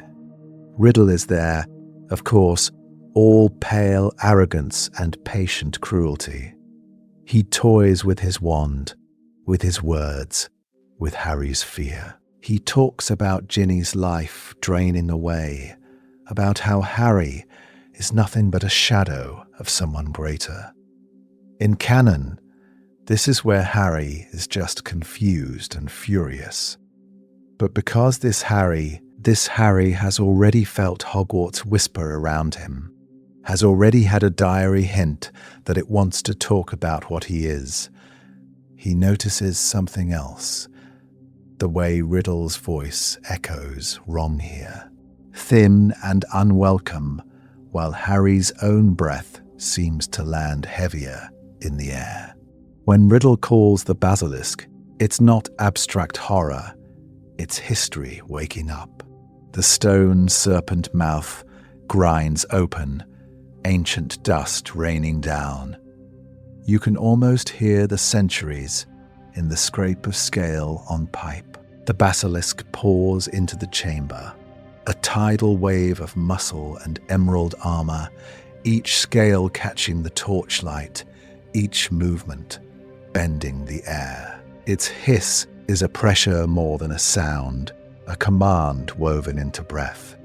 And then there's the gaze. Even with his eyes squeezed nearly shut, Harry feels it, this crushing demand to look, to submit, to be judged. This isn't a story about a boy hiding behind a hat and a sword.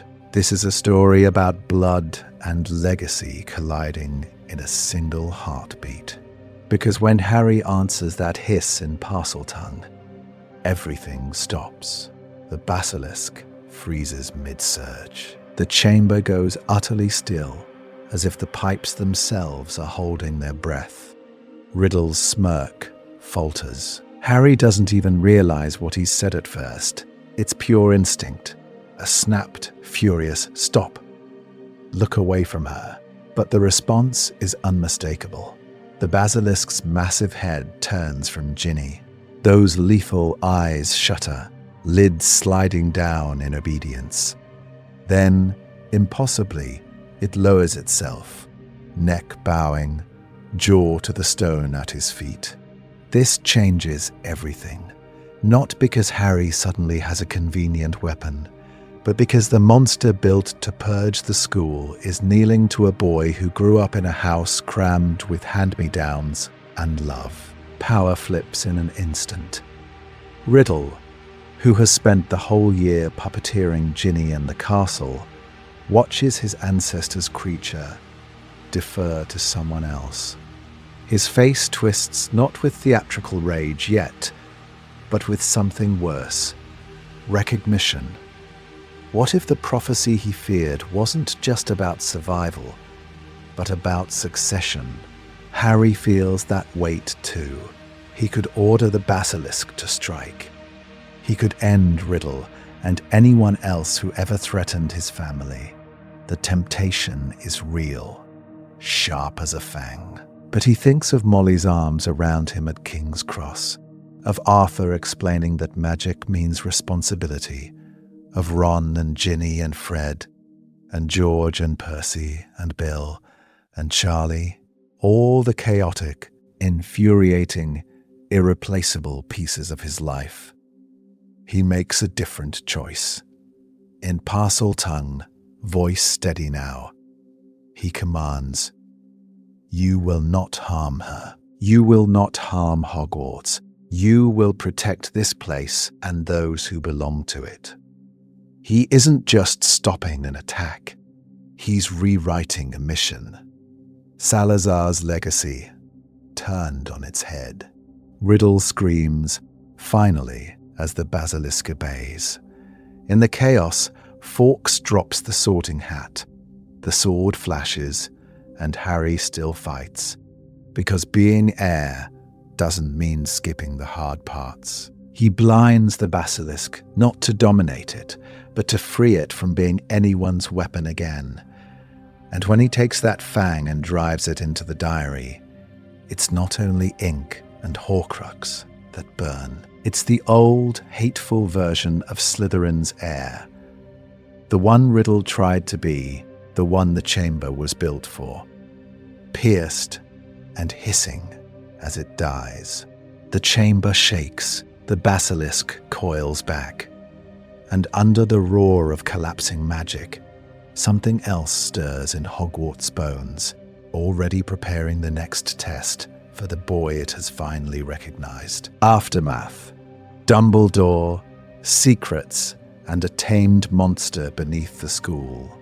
The castle settles, but the story doesn't. Magic doesn't just collapse and go quiet. It ripples, and those ripples end, as they so often do in this timeline, in the hospital wing. Ginny is awake and shaking, tears running faster than Madame Pomfrey's potions can work.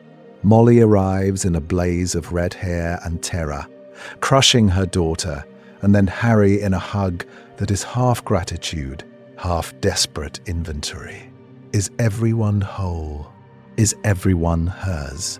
Ron talks over all of them, words tripping on each other as he reenacts the chamber with his hands. The sword, the snake, the diary, the near death. He's brave because he's terrified.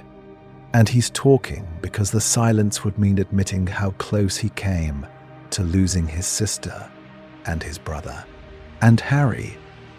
This Harry edits. He mentions the basilisk, but not the way its eyes slid past him when he ordered it to close them. He says he fought it, but not that it bowed. He lets Ron's version win. Because in Ron's version, he's still mostly Gryffindor. Still mostly a Weasley who got lucky with a sword, not the boy whose voice can command ancient monsters under the school. Dumbledore watches all of this with that deceptively mild smile, then interrupts with a pattern the Weasleys now know too well.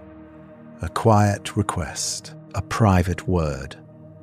What if the real conversation never happens, where family can hear it?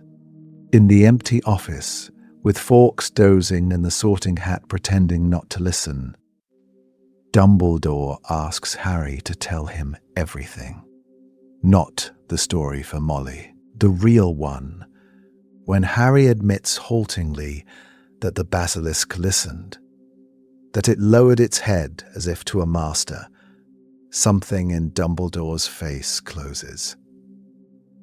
Not surprise, confirmation. He had suspected from the Parseltongue, from the Hat's insistence that Slytherin would help Harry on the way to greatness. But because the basilisk bowed, suspicion hardens into certainty. The true heir of Slytherin is not Tom Riddle.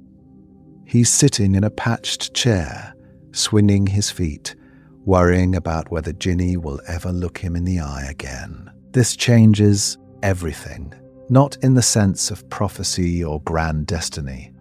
We already knew Harry was central to the war, but in the quiet, political arithmetic Dumbledore is always doing. Does he tell the Ministry and watch them turn a 12-year-old into a weapon, a symbol, or a pariah, depending on which headline sells?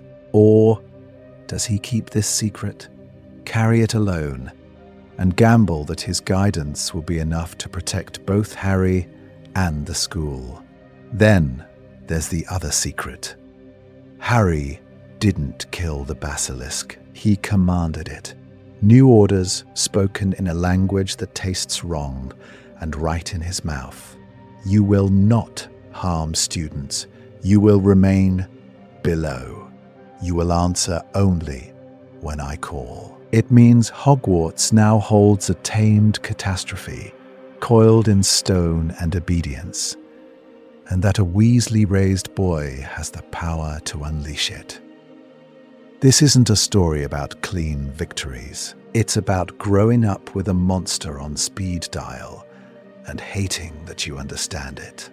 Dumbledore looks very old when he finally speaks. He tells Harry softly that it is our choices, far more than our abilities or our blood, that show what we truly are, and both of them feel the unspoken addendum. Blood still matters, legacy still presses, and somewhere beneath their feet, the chamber waits for whoever Harry decides to become. So, let's explore what happens when Hogwarts itself starts taking sides. Third year, Dementors, Sirius, and the weight of inheritance. Hogwarts takes sides in third year, with teeth and cold hands. On the train, when the first Dementor slides into the compartment, it doesn't just reach for Harry's worst memory. It pauses, lingers, as if tasting something denser in the air around him. Canon tells us Dementors feed on fear and despair. But what if, in this timeline, they're also drawn to the dense, old magic braided through the true heir of Slytherin's blood? That means, when everyone else shivers, Harry feels flayed. This changes everything. Not because the Dementors make him weaker, but because they reveal exactly how different he is. The others feel cold. Harry hears his mother die. The others see a cloaked figure. Harry feels the wards on the train buckle around him, as if the creature's presence is tugging at the same ancient current that answers when he speaks Parseltongue. This Harry, walks away from that encounter not just embarrassed, but quietly terrified that the monsters of Azkaban recognized him. Dumbledore, of course, layers the castle with protections and gives him chocolate and vague reassurances. The Weasleys wrap him in literal family warmth over letters and Hogsmeade weekends he technically shouldn't be taking. But because the Dementors keep drifting too close whenever he's near the pitch, because they seem to tilt toward him in a crowd, Harry starts to suspect they're not just hunting a boy. They're circling a bloodline. Enter Sirius Black. In canon, he breaks out of Azkaban for revenge and love. Here, there's an extra magnetic pull. When he finally sees Harry properly, gaunt, wild-eyed in the shadow of the shrieking shack, he doesn't only see James's messy hair and Lily's eyes. He sees something older, coiled behind them. The way Harry's magic spikes when he's angry. The way he stands without realizing it, slightly turned, as if listening to hidden pipes in the walls. Sirius, who grew up in a house that catalogued bloodlines like trophies, recognizes the signature of Slytherin's heir as surely as he recognizes his godson's face. And it rattles him. So when the confrontation in the shack explodes, it's not just about Pettigrew. Lupin wants truth and healing. Sirius wants vengeance and escape. Both of them argue in fierce, low voices about whether Harry should be told the full story of his Slytherin heritage now, when he's shaking and furious, or later, when there's time to wrap it in context and love. This isn't a story about a simple identity reveal. It's about adults realizing that every truth they give Harry also arms or wounds the boy the war will pivot around. And then we reach the lake. When Harry casts the Patronus, the stag still bursts from his wand, brilliant and defiant. But watch it closely in this timeline. Its antlers curve with a faint serpentine elegance, and for a heartbeat, silver light ripples down its spine in a pattern that looks almost like scales. Deer and serpent, prongs and the coiling line of Slytherin, fused into one impossible guardian. The Dementors recoil not only from joy, but from an ancient authority claiming its own power and refusing corruption. Afterward, when Sirius offers him a home, Harry's answer shifts.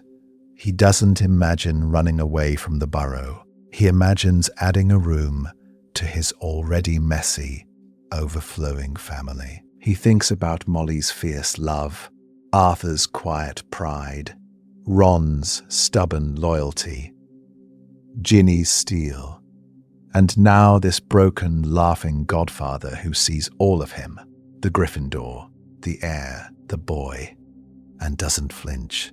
Harry decides he won't face his inheritance alone. If his blood carries Slytherin's legacy, then fine. He'll bring more adults into the circle, more hands on the weight, and as the year closes, with the Dementors driven back, and Sirius gone but not lost, Hogwarts itself seems to be waiting to see whether the heir it has chosen will remake the castle's oldest house, or let the old darkness speak first. So, let's explore what happens when the Triwizard Tournament throws that question into open flame. The Triwizard Tournament, a rival heir in a graveyard, fire, foreign accents, and the feeling that Hogwarts itself is holding its breath. The Triwizard Year doesn't just bring visiting schools, it brings visiting legends, visiting prejudices, visiting ideas about what a name like Slytherin means. Beau's batons arrive in a sweep of silk and perfume, Durmstrang in furs and warlike pride. And very quickly, the whispers shift from boy who lived to boy with a basilisk. What if the French purebloods, raised on old genealogies, recognize the cast of Harry's Parseltongue, the way he stands in the great hall beneath the Slytherin banner without flinching? What if Durmstrang students, who respect power before ideology, trade rumors about a British teenager who commands snakes and survived Voldemort twice? This isn't a story about one school doubting him. It's about an entire continent quietly deciding whether this Harry, is a pretender or a prince. This changes everything, because when the goblet spits out his name, the question isn't only, did he cheat? But, did Slytherin's heir just claim an ancient champion's fire? For once, Harry doesn't charge in Gryffindor first. He walks into the tent with the dragons and feels the old magic humming in their scales, the same deep earth thrum he sensed beneath the chamber. He doesn't try to outfly a Hungarian horntail, he speaks to it. Parseltongue isn't meant for dragons, but intent matters, and ancient creatures recognize ancient blood. He offers respect, distance, a clean exchange, a brief trespass for a single golden egg. It's negotiation, not conquest, and the judges don't quite understand why the dragon bows its head as he leaves. Under the lake, he leans fully into that Slytherin inheritance of alliances and leverage. He doesn't rescue just Ron, he organizes. He and Cedric coordinate. Fleur gets quiet help from Ginny and Bill, and even Crumb finds himself pulled into a web of favors and future debts. Harry surfaces not as lone hero, but as the center of a network, proving that ambition, redirected, can protect more than it consumes. And in the maze, the castle itself seems to remember him. The hedges shiver when he passes, old wards brushing against the air they were once meant to obey. He can feel where the enchantments thin, where something foul has been grafted onto Hogwarts' bones. He doesn't know it yet, but Slytherin's legacy is already rejecting the parasite. Which is why, in the graveyard, Voldemort talks about blood before he talks about death. He circles Harry with a serpent's patience, voice silken and cruel. He calls himself the Heir of Slytherin, the culmination of Salazar's dream, and sneers that Harry is an upstart child, trying to steal a founder's name he has already claimed in blood and terror. This isn't about good and evil, he hisses to the watching Death Eaters. This is about succession. about who truly owns the serpents and the shadows. When their wands connect, it's not just phoenix feather cores straining toward each other across the void. It's lineage against lineage, intention against intention. Slytherin's blood, alive and unwilling in Harry's veins, pushes back against the twisted, gaunt fragment that Voldemort has made of himself. The golden cage of priori incantatem becomes a kind of judgment, a visible crack between what Slytherin was and what Voldemort insists he must be. Harry escapes with Cedric's body, heart pounding and arms shaking. But the deepest shock isn't the resurrection. It's the realization that the war ahead is also a family argument on a mythic scale. Who defines Slytherin? Who claims the chamber? Who speaks for every child wearing green and silver? And as Hogwarts wakes to the news that Voldemort has returned, the castle's snakes are about to find themselves caught between two heirs, and one of them has already learned how to make dragons bow. So let's explore what happens when the next move in this timeline forces Harry to choose, publicly, what kind of Slytherin he's willing to be. Order of the Phoenix, media, ministry, and the good heir problem. So when we hit 5th year in this timeline, the question isn't just, is Harry lying about Voldemort? It's, what if the true heir of Slytherin is building an army under our noses? That's the story the Ministry decides to tell, and the Daily Prophet, quill already sharpened, is only too happy to write it. This isn't a story about one ugly front page. It's a slow, deliberate poisoning. We still get the disturbed boy language of canon, but now the headlines lean hard into bloodline and fear.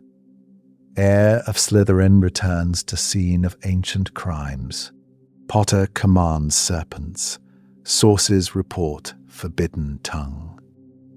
There are unnamed students whispering that he once made the Slytherin table fall silent with a single hiss. There are editorials asking whether a boy who can open the chamber by birthright should be allowed near children at all. Parseltongue, which was once a frightening accident in a dueling club, becomes Exhibit A. The Prophet runs diagrams of the chamber, speculating about hidden passages only the heir can access. They print Rita-esque profiles of his obsession with Founder's magic, implying that Harry has spent 4 years mapping Slytherin's secrets and recruiting impressionable snakes. This changes everything, because it recasts every moment of accidental power as premeditated intent. Enter Dolores Umbridge, in pink and lace and weaponized concern. Publicly, she is the Ministry's answer to the heir problem. Privately, she is delighted to have a legal excuse to break him. She frames every cruelty as protection. Educational Decree number 24 bans the use or demonstration of Parseltongue or related serpent magics on school grounds. Discussions of Founder's magic are labeled divisive. Any mention of the chamber earns detention for incitement. And when Harry speaks up in class, she smiles that poisonous smile and asks very sweetly whether he thinks it's appropriate for a boy with his heritage to unsettle his peers. The message is clear. Your very existence is a threat we must manage. Down in the dungeons, Slytherin House fractures. Some students, especially the younger ones who remember the basilisk bowing in our earlier sections, watch Harry in the corridors with a wary, hungry hope. What if the true heir doesn't want Muggleborns dead? What if he could clean their house's name and still protect their ambition. Others seethe. To them, this Harry is a thief, a Gryffindor Weasley who wears red and gold while holding the legacy that should have been theirs. That tension spills into Dumbledore's army. In canon, it's resistance training. Here, it becomes something more radical, a laboratory for redefining Slytherin traits. Harry teaches misdirection hexes and escape plans and calls it thinking like a snake in a lion's den. He praises cunning when Neville improvises, ambition when Ginny pushes past her limits, strategic ruthlessness when Hermione redesigns their communication network. He is quietly proving, week after week, that the heir of Slytherin can use every inherited edge to protect, not dominate. Pattern interrupt. Imagine that lesson ending, then cutting hard to silence and the scratch of a quill. In Umbridge's office, the plates of mewling kittens watch as Harry grips the cursed pen. This time the line isn't, "I must not tell lies." It's, "I must not claim what I am." The words carve into his skin, denying not just his testimony but his blood, his house, his right to name himself. And as the sentence burns, we're left wondering what happens when you tell a Weasley-raised heir that his very identity is the crime. Snape, occlumency, and the Founder's mind. Detention ink still wet on his hand. Harry walks into the first occlumency lesson, already braced for impact. What if, after Umbridge's quill and the Ministry's smear campaign, the next adult to tear him open is the man who's hated him on sight since age 11? Snape is ready to oblige. Canon Snape sneers at Harry's lack of discipline, his Gryffindor impulsiveness, his James-like temper. This Snape starts there too, contempt sharp as potion fumes, wand already raised. But because this Harry carries Salazar's inheritance braided through his magic, the lesson does not go the way Snape expects. Legilimens. The spell hits and slams into walls Harry didn't know he had. Not walls he built, but something older. A cool, coiled discipline that reacts on instinct. Harry's thoughts funnel, narrow, lock. For a moment, Snape sees only a stone corridor lit by greenish flames, a sigil of a serpent etched into the floor, and the impression of a man who refuses to yield an inch of ground. Then the connection snaps. Snape staggers. Harry is panting, furious, but also shaken, because that corridor wasn't his. This isn't a story about a boy who's bad at closing his mind. It's about a mind that remembers foundations it never walked. And Snape, who has spent a lifetime weaponizing silence, recognizes occlumency talent when he sees it. His contempt doesn't vanish, it mutates. Wary respect slides in at the edges, tangled with fear. He hates James's son. He fears Slytherin's heir. But in the space between those truths, something treacherous takes root. The awareness that if this boy can be guided, if Salazar's line stands publicly against Voldemort, Slytherin House might be redeemed in a way Snape never managed. Lesson after lesson, the Founder's presence bleeds through. Snatches of argument, Salazar's voice, low and cutting, clashing with Godric's thunder, Helga's grief, Rowena's brittle logic. Harry feels a hot, choking sense of betrayal that isn't his, layered over his own hurt from the trial and Umbridge's punishments. He walks back to Gryffindor Tower with the echo of, "I built these halls to protect them," ringing in his skull, and has to remind himself whose anger belongs to whom. And then, one night, the timeline fractures. Mid-lesson, Snape strikes. Legilimens. Just as Voldemort reaches through the Horcrux tether, two invasions collide with the founder magic coiled at Harry's core. For a heartbeat, all three minds occupy the same ruined corridor. Salazar's sigil blazing, Tom Riddle's younger face twisted in recognition, Snape's horror reflected in serpent green light. Pain detonates. Harry screams. Snape drops to his knees. Far away, Voldemort reels, his possession attempt repelled by the very bloodline he tried to extinguish in Godric's Hollow. When it's over, Harry shakes in a hospital wing bed, caught between Weasley warmth and Slytherin ice. Snape stands in Dumbledore's office, hands white-knuckled on the chair back, and says, very quietly, that this is no longer about a boy with a scar and a Horcrux connection. This changes everything. The war has woken the roots of Hogwarts itself, and they are choosing sides. So, let's explore what it means when the castle's oldest loyalties start to answer to a Weasley-raised heir. Half-blood prince, Draco, Slughorn, and Slytherin's reputation on trial. We jump to 6th year with the castle already humming differently, and you can feel it the first time Slughorn says Harry's name. Not just Potter, not just the boy who lived.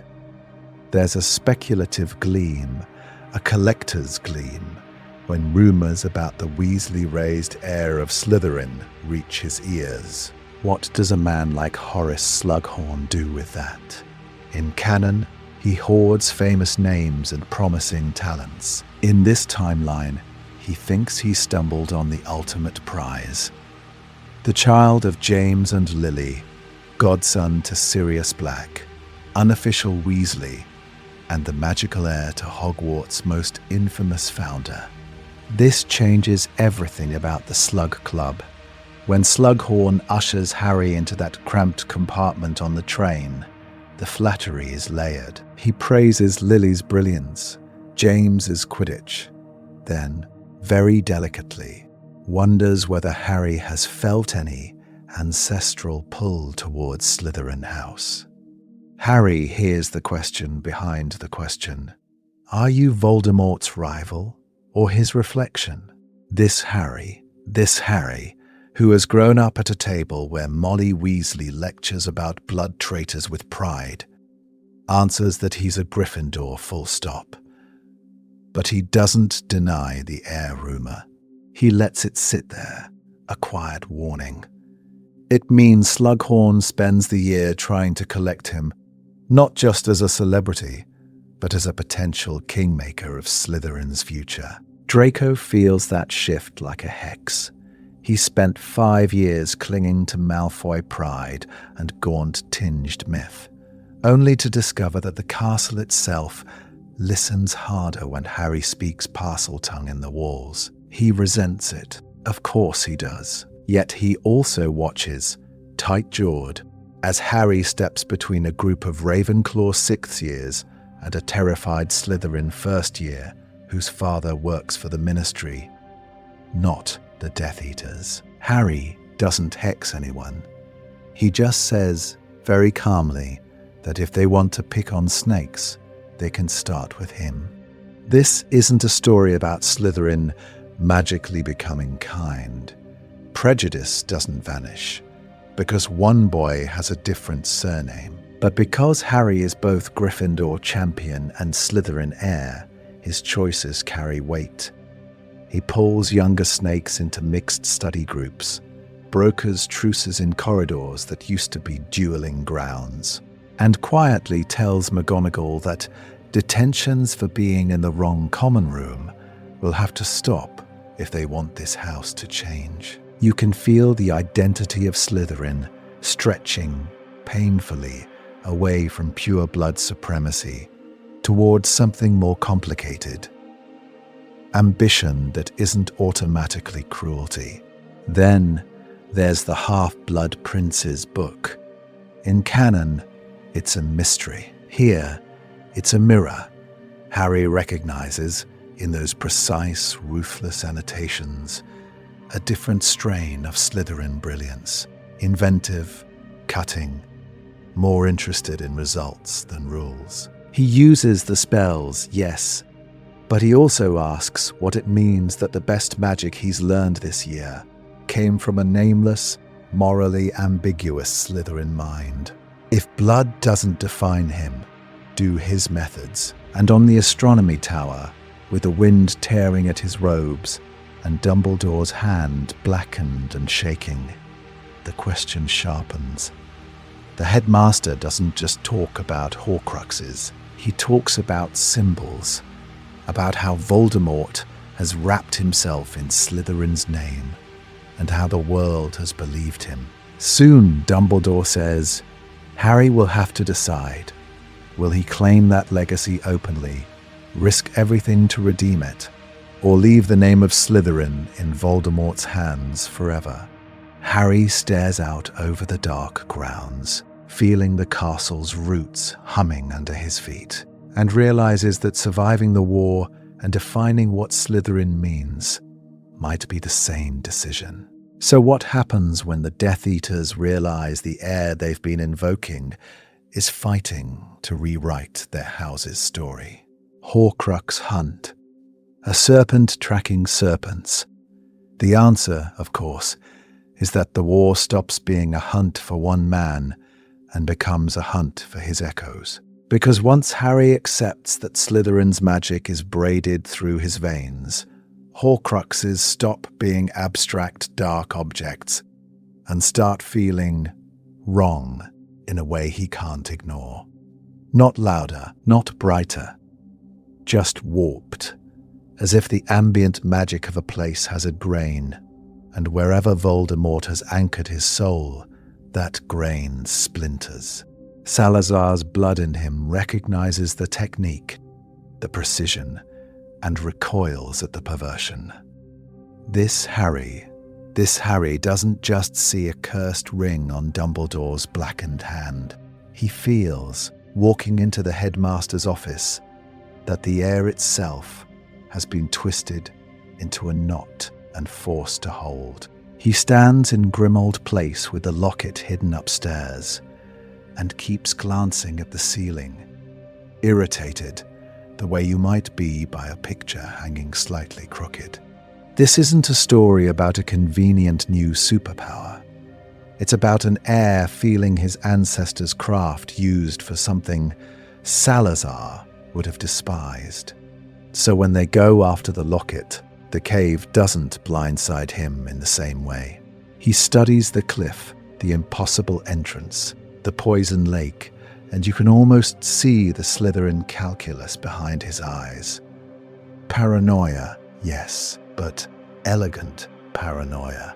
What if someone could swim, then let the water drink them? What if someone could see through glamours, then hide the boat in the logic of the place, not in illusion? He doesn't know the exact spells, but he understands the mind that layered them. And that means he can anticipate where Voldemort will have doubled back on his own protections. At Gringotts, facing the cup, it's the same. The multiplying treasure, the burning metal, the suffocating heat. Harry reads it as a thesis on control. Touch what is mine, and you will drown in the weight of it. But because he can see the thesis, he can argue with it. He doesn't just react, he predicts. He yanks Ron and Hermione sideways a heartbeat before a cascade of cursed goblets would have pinned them. Not by sight, but by following the paranoid symmetry of a Slytherin who never trusted anyone, not even himself. The cost is that, step by step, he has to think like that man. He catches himself rehearsing contingencies 3 moves ahead. cataloguing allies as resources, feeling a flash of satisfaction when he outmaneuvers a trap. It feels right to use this legacy to dismantle Voldemort's work. It also feels dangerously good. Obsession is a Slytherin talent. So is control. And the line between protecting your family and arranging the board so nothing and no one can surprise you is razor thin. And then there's the basilisk. Pattern interrupt. We are in a muddy tent, and suddenly we are under a stone city of pipes.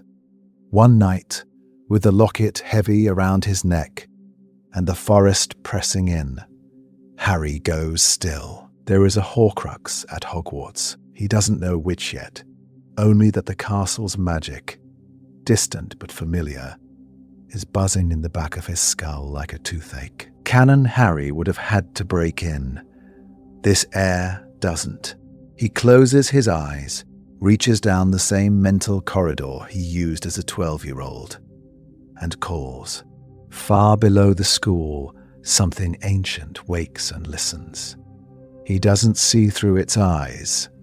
Not exactly, but he feels its orientation, its coiled patience, the way it remembers his voice as command and safety both. In halting Parseltongue, he sends it hunting. Not for children, not for muggle-borns, but for a piece of magic that stinks of torn soul. The basilisk moves through the walls of Hogwarts as if through veins, and when it finds that hidden Horcrux, deep in the castle's bones, it crushes and poisons and unravels until the rhombus snaps.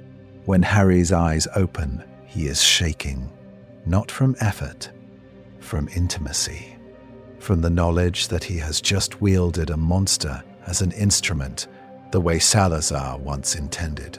Ron and Hermione watch him differently after that. They've already seen him argue strategy with McGonagall as if he's her equal, already watched Slytherins look at him with something approaching faith. But seeing him, pale in the firelight, speaking of the basilisk in terms of duty and responsibility rather than horror, that's when it lands. The further they go, the less he is simply a boy fighting a dark lord, and the more he is becoming a founder in his own right, someone whose choices will set the tone for an entire house, maybe for Hogwarts itself. And if this timeline has taught us anything, it's that founders don't just build. They leave legacies for others to survive or to clean up. The final battle, claiming the Serpent's name. Founders don't just leave legacies. They leave weapons, myths, and names that other people can twist. So what happens when in the absolute heart of the war, the true heir of Slytherin finally walks into Hogwarts and takes his name back? By the time Harry returns to the castle, the battle is already in motion. This isn't a story about a neat, staged duel in an empty courtyard. It's chaos. Spells arc through smoke-choked corridors, portraits shout warnings, and somewhere a suit of armor charges on its own, because even the castle is done pretending to be neutral. And then Harry crosses the boundary, and the magic that has been growing up with him all timeline long recognizes him. Staircases wrench away from charging Death Eaters mid-step, spilling masked figures into vanishing stairwells. Doors slam and seal when he shouts a warning, stone grinding into place as if Hogwarts is holding its breath on his command. A balcony that should have collapsed in canon instead knits itself together under a group of terrified first years, as if the castle has decided very firmly to protect its own. When he steps into the Great Hall, it's not as the boy who lived. It's as something older. This Harry walks between the lines of wands like a general and a scared 19-year-old in the same skin. And when he raises his voice, he addresses everyone. Gryffindors clinging to each other near the Gryffindor table. Slytherins corralled at the edges. Death Eaters ringed around Voldemort like broken teeth. He doesn't ask the Slytherins to be brave. He asks them to be ambitious enough to want a future. He names himself, in front of all of them, Harry Potter, son of Molly and Arthur Weasley, but also Salazar Slytherin's heir by blood and by right. This changes everything, because suddenly the green banners overhead don't just belong to Voldemort's ideology. They belong to a boy who chose family and love over purity and fear. And then he speaks Parseltongue, not to summon a monster, but to redirect one. The hiss cuts through the great hall, ancient and intimate, and somewhere deep in the castle, the basilisk stirs. In canon, it was a secret horror. Here, it coils through shattered corridors at his command, rearing protectively over the entrances, eyes squeezed shut under his orders, body forming living barricades around the injured and the defenseless. We can imagine the silence, Slytherin students staring as the nightmare they were taught to revere or fear is suddenly guarding a group of terrified Muggle-borns. A Death Eater lowering his wand, just for a heartbeat, because the script he's been following no longer makes sense. When the final duel comes, Voldemort clings to the Elder Wand, to the idea that ownership and domination are the only kind of power that matters. Harry refuses that script. He calls the wand a distraction, a prop in someone else's story, and instead grounds himself in the web of magic that has been woven around him since childhood. Gryffindor courage, Hufflepuff loyalty, Ravenclaw clarity, Slytherin cunning. Because in this timeline, the founders are not rivals in his head. They are a chorus. The wards Dumbledore taught him to feel, the basilisk's bond, the loyalty of a house that has seen him defend them even when they didn't deserve it.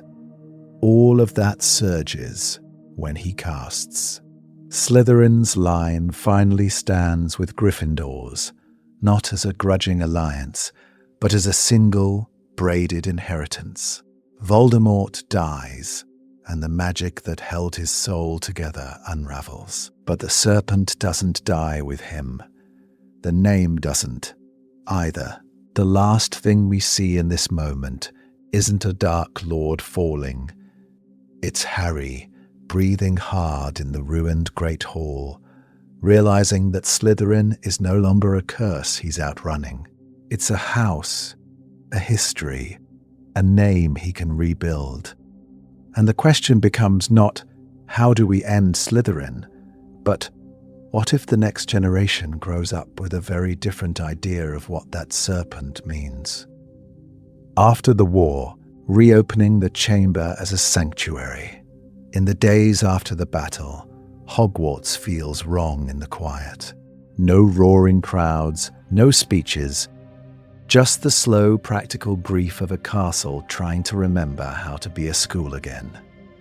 Rubble is vanished, portraits are rehung, names are carved into stone, funerals blur together. The ministry scrambles, reporters circle, and under all of it runs a single, unnerving question. What will Harry Potter, the revealed heir of Slytherin, actually do with that power? This isn't a story about a boy disappearing into legend once the Dark Lord falls. This Harry has to decide what it means to grow up with a serpent on his family crest and a war on his conscience. Does he seal the chamber forever, destroy the basilisk, pretend that part of the timeline never happened? Or does he do something much more dangerous? Acknowledge that Slytherin magic exists, and then choose what it will protect. So, he asks for a meeting, not in an office, not in the Great Hall, but at the entrance to the second-floor girls' bathroom.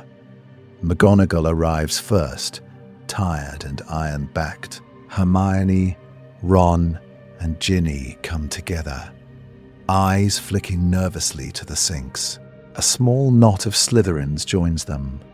Draco, Daphne Greengrass, maybe a wary Blaze. Invited because Harry refuses to make decisions about their house without them. "What if we're walking into a trap?" one of them murmurs. "What if he keeps it for himself?"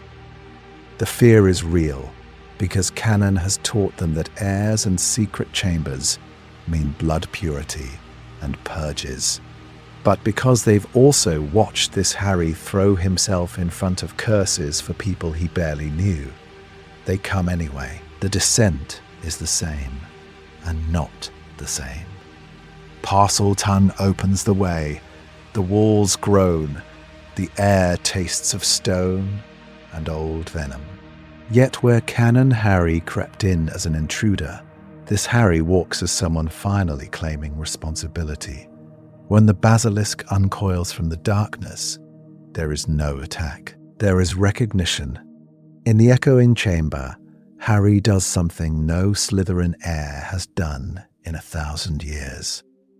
He changes the command. Out loud in English and in hissing Parseltongue, he releases the basilisk from Salazar's order to purify the school. He binds it instead to a new purpose: protect any student in mortal danger, of any house, of any blood. No more hunting, no more purges, only defense.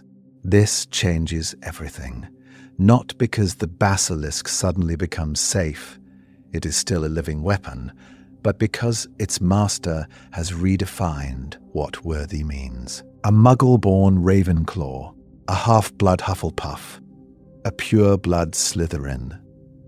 The Serpent will not care. It will answer to fear, not bloodlines. Then Harry turns to the chamber itself. He doesn't want it bricked up or forgotten. He wants it repurposed. What if, he asks, this becomes a hidden sanctuary when the world outside turns on children again? What if it is also a training ground, a place where students from every house can learn Founder's magic, words, Parseltongue theory, ancient runes of the castle, without prejudice or propaganda? McGonagall studies him for a long time, seeing the boy she sorted and the lord he's become. At last she says, very softly, "Thank you, Mr. Potter." She pauses, the title catching up with the moment. Lord Slytherin. Harry flinches, then breathes through it. "Just Harry is fine," he says, glancing at the Slytherins beside him, at Ginny, at Ron. "But I'll look after his house." And the real question, as word of this secret sanctuary begins to whisper through the corridors, is who will dare to step through that doorway next, and what they'll find waiting in the dark. Reforming Slytherin House, from fear to ambition. With a conscience, the doorway in the wall is the easy part. The hard part is everything that comes after you step through. Because once Harry claims Slytherin's house, the question stops being, who will dare go down there? And becomes, what do we build together in the dark? This changes everything, not with a grand decree, but with small, relentless shifts that make the old pure-blood narrative feel embarrassingly outdated. The first change is almost laughably practical. Mixed house study groups in the dungeons. Gryffindors and Hufflepuffs and Ravenclaws following Slytherin prefects down past the old stone serpents, carrying parchment and biscuits instead of wands drawn. On paper, it's about improving marks and sharing resources. In reality, it means first year's learning that the snake emblem at the next table belongs to the girl who helped them with potions, not a future Death Eater. This Harry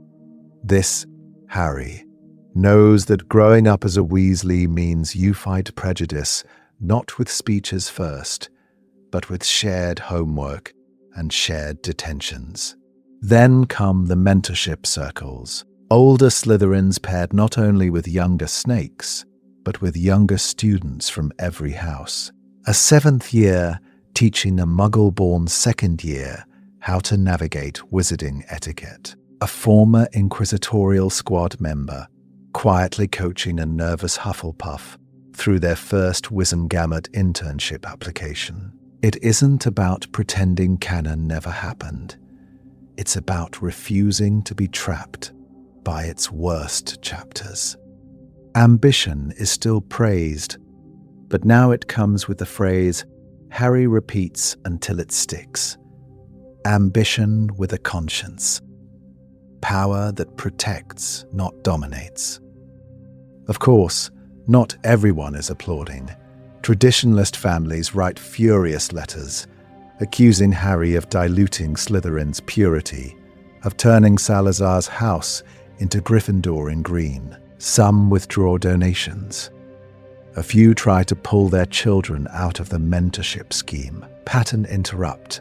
Those sane children show up anyway. Because they've tasted what it means to be more than a surname, and they are not giving that back.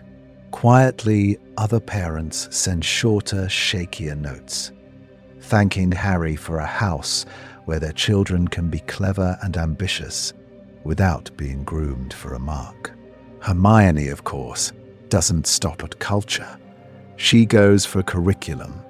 She and Professor Vector design a new Founders History module that refuses to flatten Salazar into a cartoon villain. Students read primary sources about resourcefulness, self-preservation, and building safe refuges in dangerous times. They also trace, step by step, how fear of Muggle persecution curdled into blood prejudice. This isn't a story about excusing him.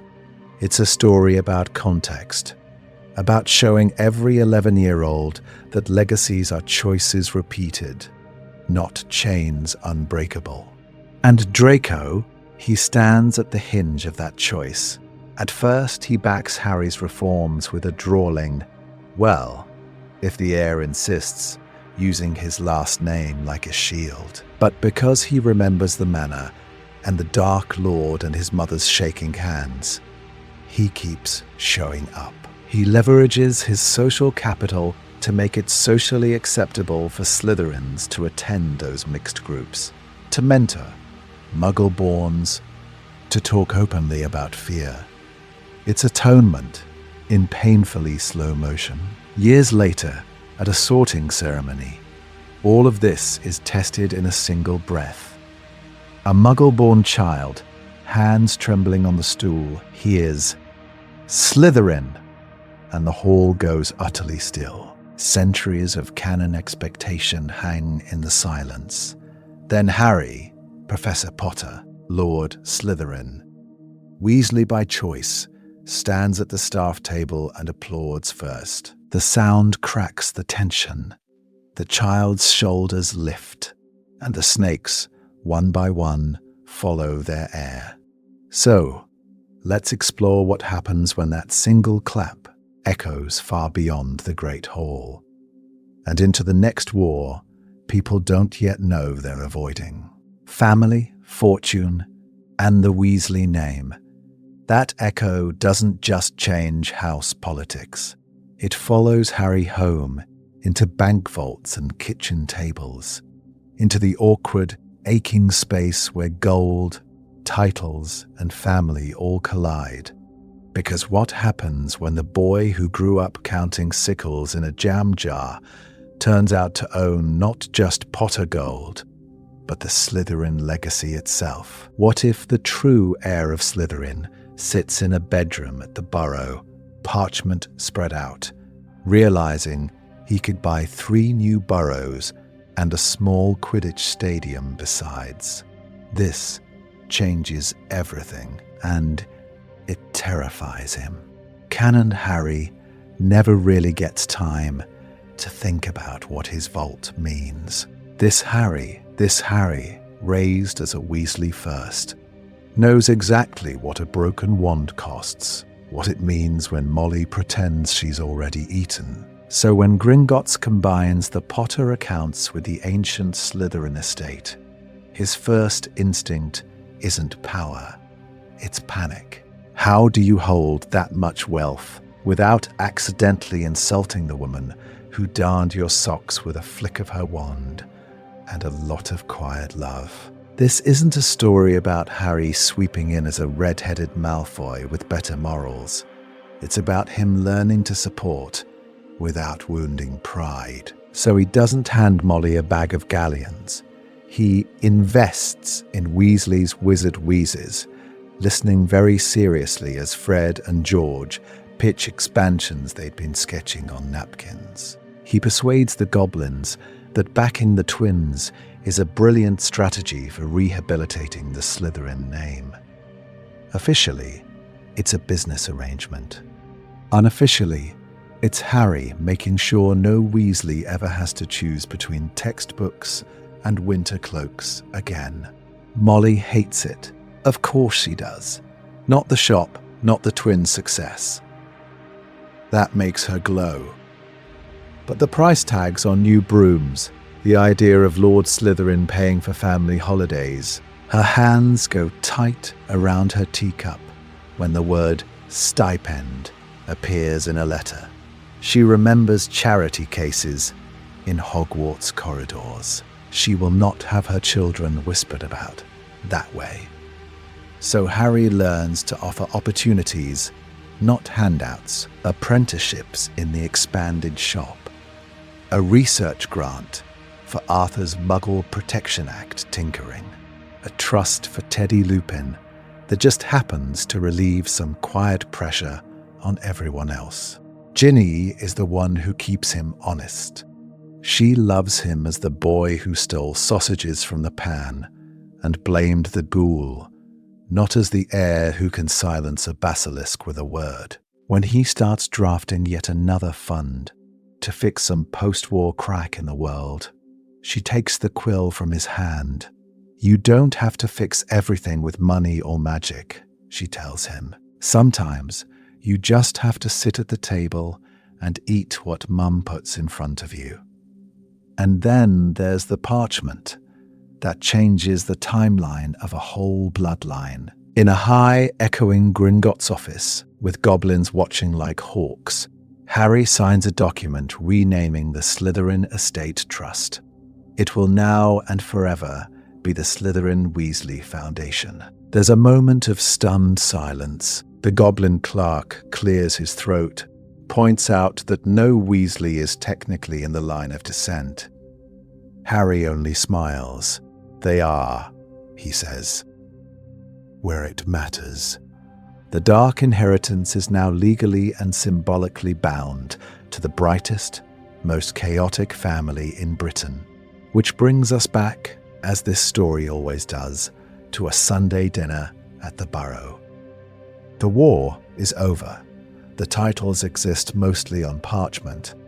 The gold sits in vaults and investments. But the center of Harry's world is this: Molly shouting that the Yorkshire pudding will not wait, Arthur asking about plugs, Ginny stealing roast potatoes off his plate with deliberate defiance of all pure-blood etiquette. Under Harry's chair, a small, silvery green snake curls contentedly, hidden from most eyes, flicking its tongue at dropped crumbs and humming in Parseltongue about warmth and pack. Every once in a while, its head lifts toward the chaos of voices, recognizing its master not as a Dark Lord, but as one more Weasley trying to reach the gravy. What does it mean when the heir of Slytherin chooses this table over every throne his name could buy, when the snake under his chair is safer here than in any chamber of secrets? So, let's explore how that choice ripples outward, into policy, into Hogwarts, and into the next generation watching him pass the peas. instead of decrees. Love, legacy, and the next generation. We cut forward. The gravy boat is gone. The war is a chapter in history of magic, and the next generation is standing where Harry once stood, on the platform, half terrified, half thrumming with possibility. James Sirius Potter, Albus Severus Potter, and Lily Luna Weasley Potter arrive at Hogwarts carrying something no one in canon ever did. The easy chaos of Weasley Red, the scarred legend of Potter, and the quiet, undeniable weight of Slytherin's blood. What does a sorting hat do when it's dropped onto a head full of that much history? What if the hat remembers the basilisk bowing in the chamber, remembers a boy who chose Gryffindor but commanded snakes? This changes everything. Not because the hat suddenly ignores ambition or cunning, but because the story of what those traits mean has been rewritten by the man sitting up at the staff table, fingers laced, pretending not to hold his breath. In this timeline, Parseltongue isn't a curse you whisper about in corridors. It's on the Hogwarts curriculum now, tucked between ancient runes and care of magical creatures. Taught by a half-blood linguist who cheerfully assigns essays on basilisk grammar. Students volunteer to practice in the refurbished Chamber of Secrets. Its walls no longer a threat, but a living archive. The snakes carved in stone listen as muggle-borns and pure-bloods alike hiss out hesitant phrases. And no one flinches. This isn't a story about fear. It's a story about a school deciding that rare magic is something you study, not something you burn. Slytherin House has shifted with it. There are still sharp smiles and sharper debates, but the common room now boasts a framed photograph of Harry, wand raised beside Professor Longbottom, signing the charter that bound Slytherin's leadership to a code of non-bigottery. The whispers have changed. Not watch out for the snakes, but they're brilliant at negotiations. And if you want something done, ask a Slytherin. Respect, not dread. At home, Harry has never lied to his children about why that matters. This Harry sits at the Burrow's kitchen table, tracing the outline of Salazar's locket on the wood, as he explains bloodlines and choices in the same breath. He tells them about Tom Riddle and about Molly's wand brandished over Bellatrix, about how the same tongue that can wake a basilisk can also calm a frightened first year. He echoes Dumbledore's words about choice over destiny.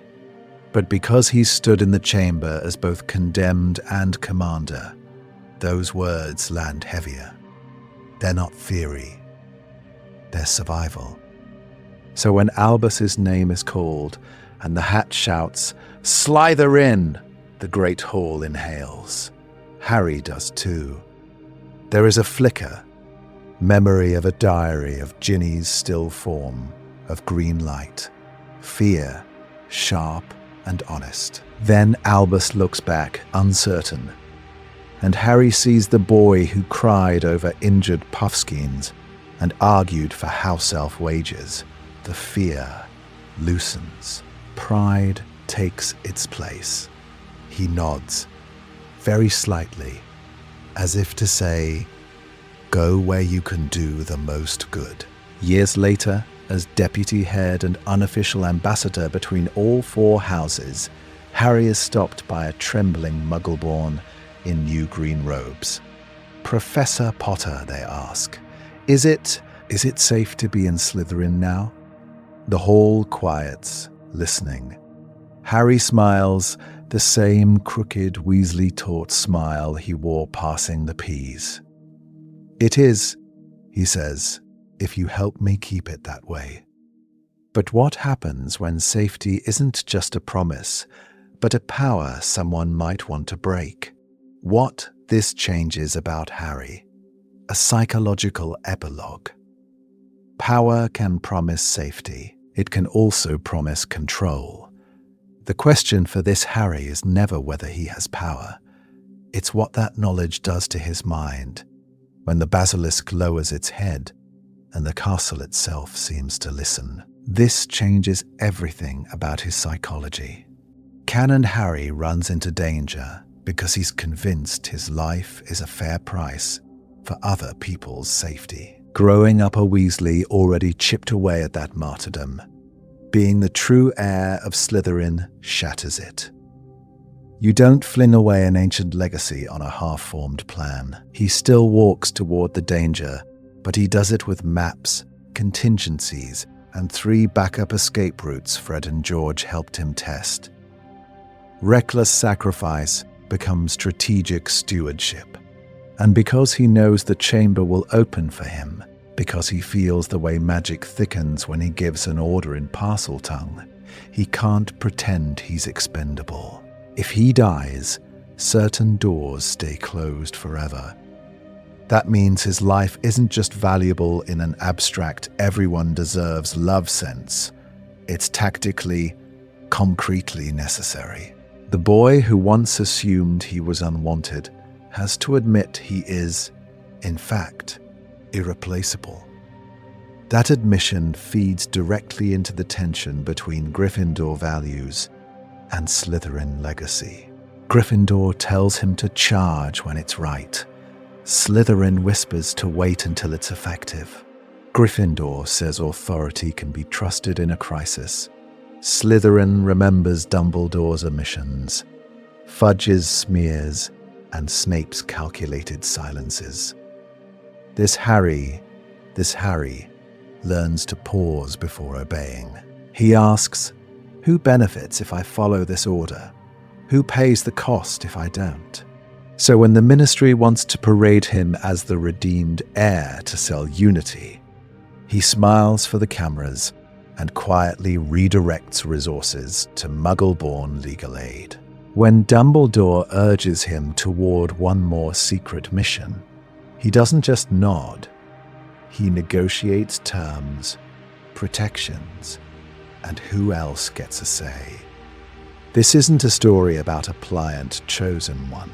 It's about a teenager whose bloodline makes him allergic to being used.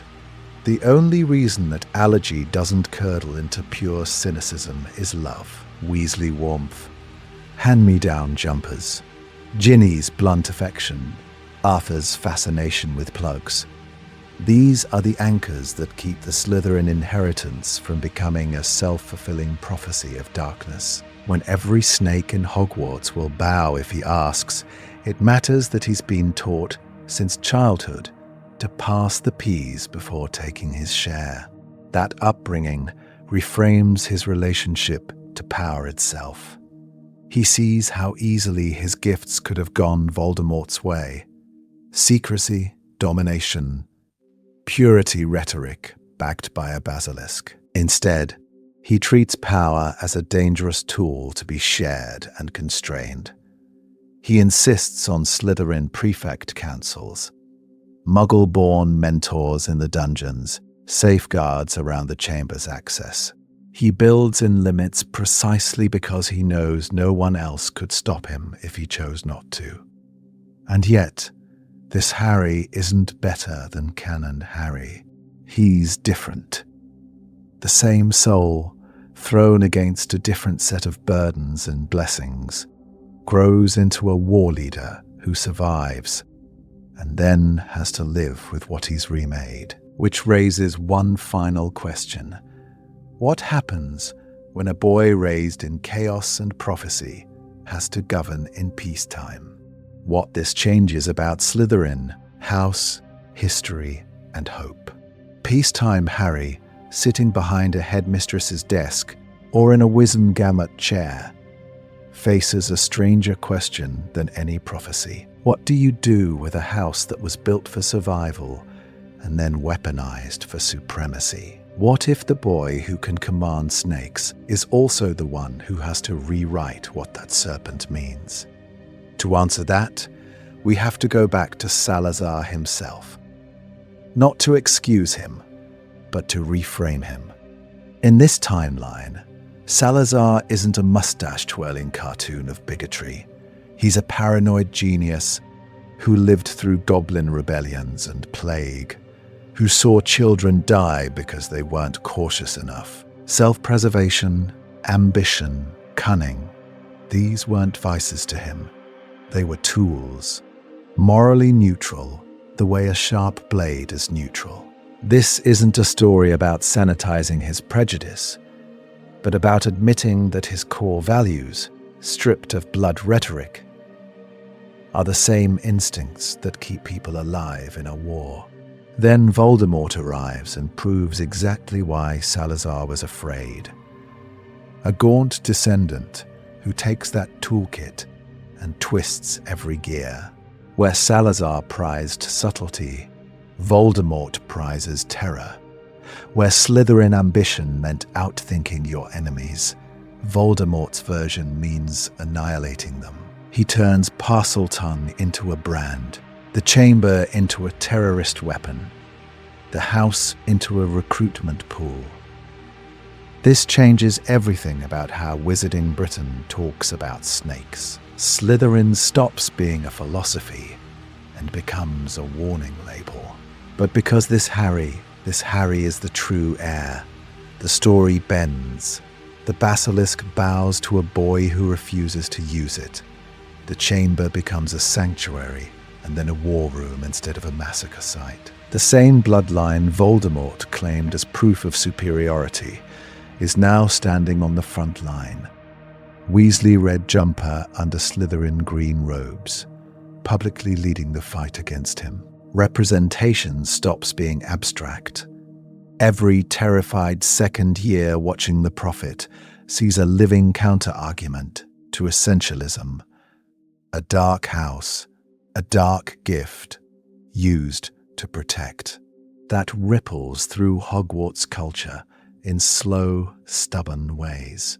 Inter-house friendships stop being Gryffindor novelty and start being Slytherin strategy.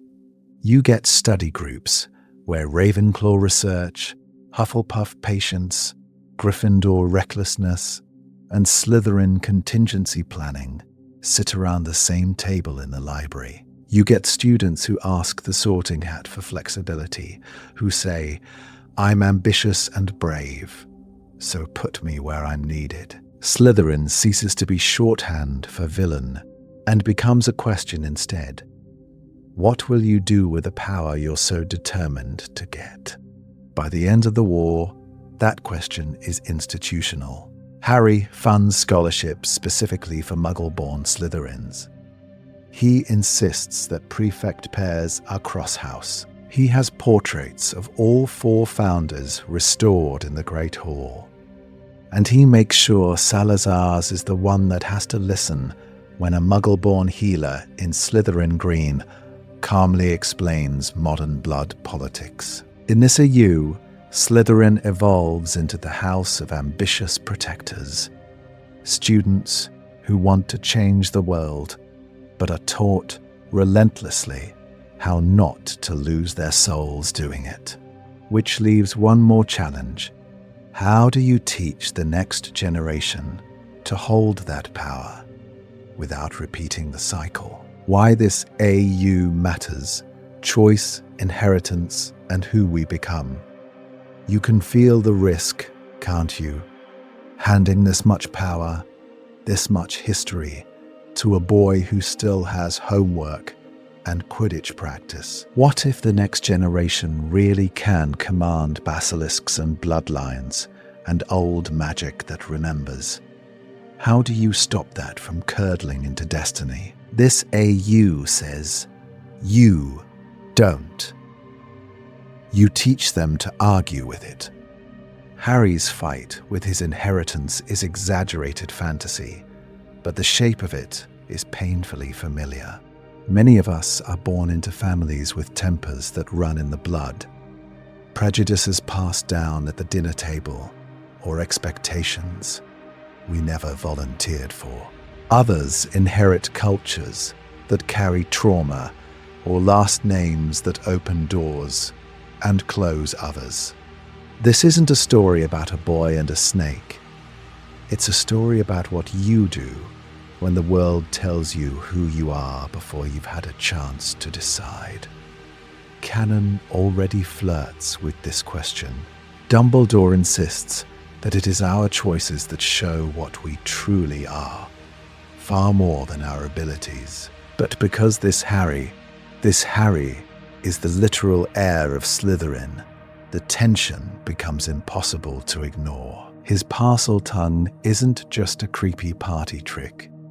It's a reminder every time he opens his mouth that he is stitched to a man who became a monster. The chamber isn't just a mystery to solve. It is a private inheritance room waiting to see what kind of heir has finally arrived. And yet, he doesn't face that room alone. Community is the quiet, relentless counterspell running through this timeline. The Weasleys are poor, loud, and utterly unimpressed by ancient founders. Molly's response to Heir of Slytherin is to hand Harry a sandwich and tell him to wash up. Arthur wants to know how the plumbing works in the chamber. Hermione brings language and lore, turning his legacy into something he can research, critique, and reframe. Even Draco and Snape, in this version, become mirrors that answer back. Draco shows Harry what it means to inherit Slytherin pride without love. Snape shows him what happens when you let guilt and bitterness write your script for you. Pattern interrupt. Imagine the basilisk bowing, not to Voldemort, to a boy whose mother taught him to knit jumpers and whose father fixes muggle plugs for fun. That image alone reframes the fear many of us carry, the dread that we will become exactly what our past predicts. None of us are heirs of ancient wizards, but plenty of us worry about becoming our parents at their worst, or repeating cycles we swore we'd break. This changes everything because it gives us a different ending to that fear. Harry doesn't reject his inheritance. He repurposes it. He uses Parseltongue to protect the chamber as a sanctuary, Slytherin's name as a banner for ambitious guardians instead of bigots. What if that's the point of stories like this? They hand us images and words for saying, I see what I've been given, and I choose to be a different kind of heir. And once Harry has done that for himself, the next question practically begs to be asked. What happens when he tries to do it for everyone else? Recap. From chamber beau to reformed house. So let's go back to where we began in this timeline. To a stone floor deep beneath Hogwarts, a boy with a wand too big for his hand, and a creature out of legend, bowing its massive, crowned head. We opened on that image of the basilisk, not striking, but submitting. Now we can see how much had to happen for that moment to make sense. Because this isn't a story about a random twist of bloodline. It's a story about how a Weasley raised Harry, this Harry, walks all the way down from a crooked, overcrowded burrow to the heart of Slytherin's greatest secret, and refuses to be what everyone is afraid he'll become. Think about the divergences we've traced. The Weasley upbringing that taught him hand-me-down pride and noisy, relentless love. Dumbledore's secret, that he'd always known Harry carried Slytherin's blood and chose the warm chaos of the burrow as both shield and test. The Sorting Hat's crisis, torn between the ambition and ruthlessness in Harry's magic, and the loyalty stamped into him by Molly's cooking and Arthur's questions about muggle plugs. In canon, Parseltongue is a horror movie sound cue. Here, every hiss becomes a choice. The first time the pipes answer him, the chamber doesn't just open, it obeys. Wards shift, torches flare. The basilisk tastes the air and recognizes its true master. And instead of ordering a purge, Harry orders a ceasefire. He tells it to stand down, to protect, to help him save Ginny Weasley, the little sister who represents everything this bloodline could have taken from him, and didn't. From there, the emotional through line is simple to state and hard to live. A boy terrified of what his veins mean, slowly learning that love can coexist with power. He is the heir of Slytherin and the son of Molly Weasley. He can command serpents and still flinch when Percy raises his voice. He can feel the chamber hum under his feet and still spend summers denoming the garden. This changes everything, not because destiny disappears, but because destiny meets a family that refuses to let him face it alone. And Hogwarts shifts around him. Slytherin House, confronted with a banner-bearer who shares their cunning but not their cruelty, begins to fracture and then reform. Draco's arc bends from rival to uneasy ally to co-conspirator in rebuilding the house's reputation. Snape, who once saw only James and Lily in Harry's face, is forced to reckon with Salazar as well, and with a student who uses that legacy to pull frightened first years out of bigotry instead of deeper into it. Even the chamber itself is rewritten. What was meant as a weapon becomes a sanctuary, a warded space for secret dueling lessons, for occlumency practice, for frightened Slytherins and Muggleborns to share a table without hexes waiting outside the door. In the end, when Harry stands up in the Great Hall and publicly claims the name Slytherin, it isn't a heel turn. It's the culmination of that bow in the dark. This was the story of what happens when the scariest legacy in the room belongs to the kindest person there, and how that changes everything for a school, a house, and a war that now has to decide what it really means to be a snake. If you were the heir, invitation, speculation, and CTA. So now that we've watched this Harry walk into the light and say, "I am Slytherin," the question turns back on you. What if you were the one with the basilisk's eyes on you? The castle listening when you spoke Parseltongue? The legacy everyone feared stitched into your name? Would you have hidden it longer than he did, burying the snakes and the whispers because you were afraid of losing your friends? Would you have leaned into it earlier, walking into the sorting and letting the hat send you to Slytherin, just to see what power felt like when it wasn't always borrowed or begrudged? Or would you have tried to do what this Harry keeps doing, turning every dark inheritance into a shield instead of a weapon? This isn't a story about one correct path through the maze. It's a branching corridor of what-ifs. Maybe your version starts at the sorting, with Harry choosing Slytherin and dragging a very bewildered Ron to the green and silver table as an honorary snake. Maybe it begins in second year, with the basilisk dying in the chamber and leaving Harry as the last living echo of Slytherin's will. Maybe Dumbledore tells the truth in first year, and Harry grows up at Hogwarts knowing exactly whose blood is in his veins and exactly which house he might be destined to reclaim. Which fork in this timeline would you walk down first? Do you want the political AU where Heir of Slytherin Harry reforms the house from the inside, turning it into a sanctuary for Muggle-born strategists and war orphans? Or are you more drawn to the intimate version, where the real tension is at the Gryffindor table? Because Ron and Hermione have to decide whether they trust the boy who can command monsters. And beyond Harry, who do you pull into focus?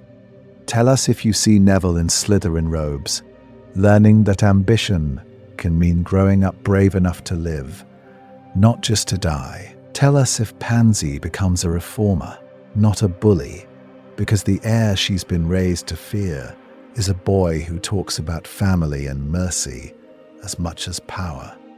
Tell us if Snape finally has to choose between the memory of Lily and the living child of Slytherin in front of him, and what it costs him to protect that child this time. Because this channel's tapestry of AUs is one long experiment in that question. What if a single choice changes everything? We followed Harry growing up as a Weasley. We've watched the canon war bend around different kinds of love, and this Heir of Slytherin strand is just one more thread in that larger story of how families, blood or chosen, reshape magic and history. So, let's explore it together. In the comments, tell us your favorite moment from this version of Harry's life, and pitch your wildest headcanon or fanfic idea in this timeline. If you want to see a full deep dive on Slytherin Neville, Reformer Pansy, or a Snape who survives and actually heals, say so. Like, subscribe, share this with the friend who always defends Slytherin. And then sit with one last question as you imagine the next episode in this universe. If the basilisk bowed to you, what would you ask it to protect? And what happens when it says yes?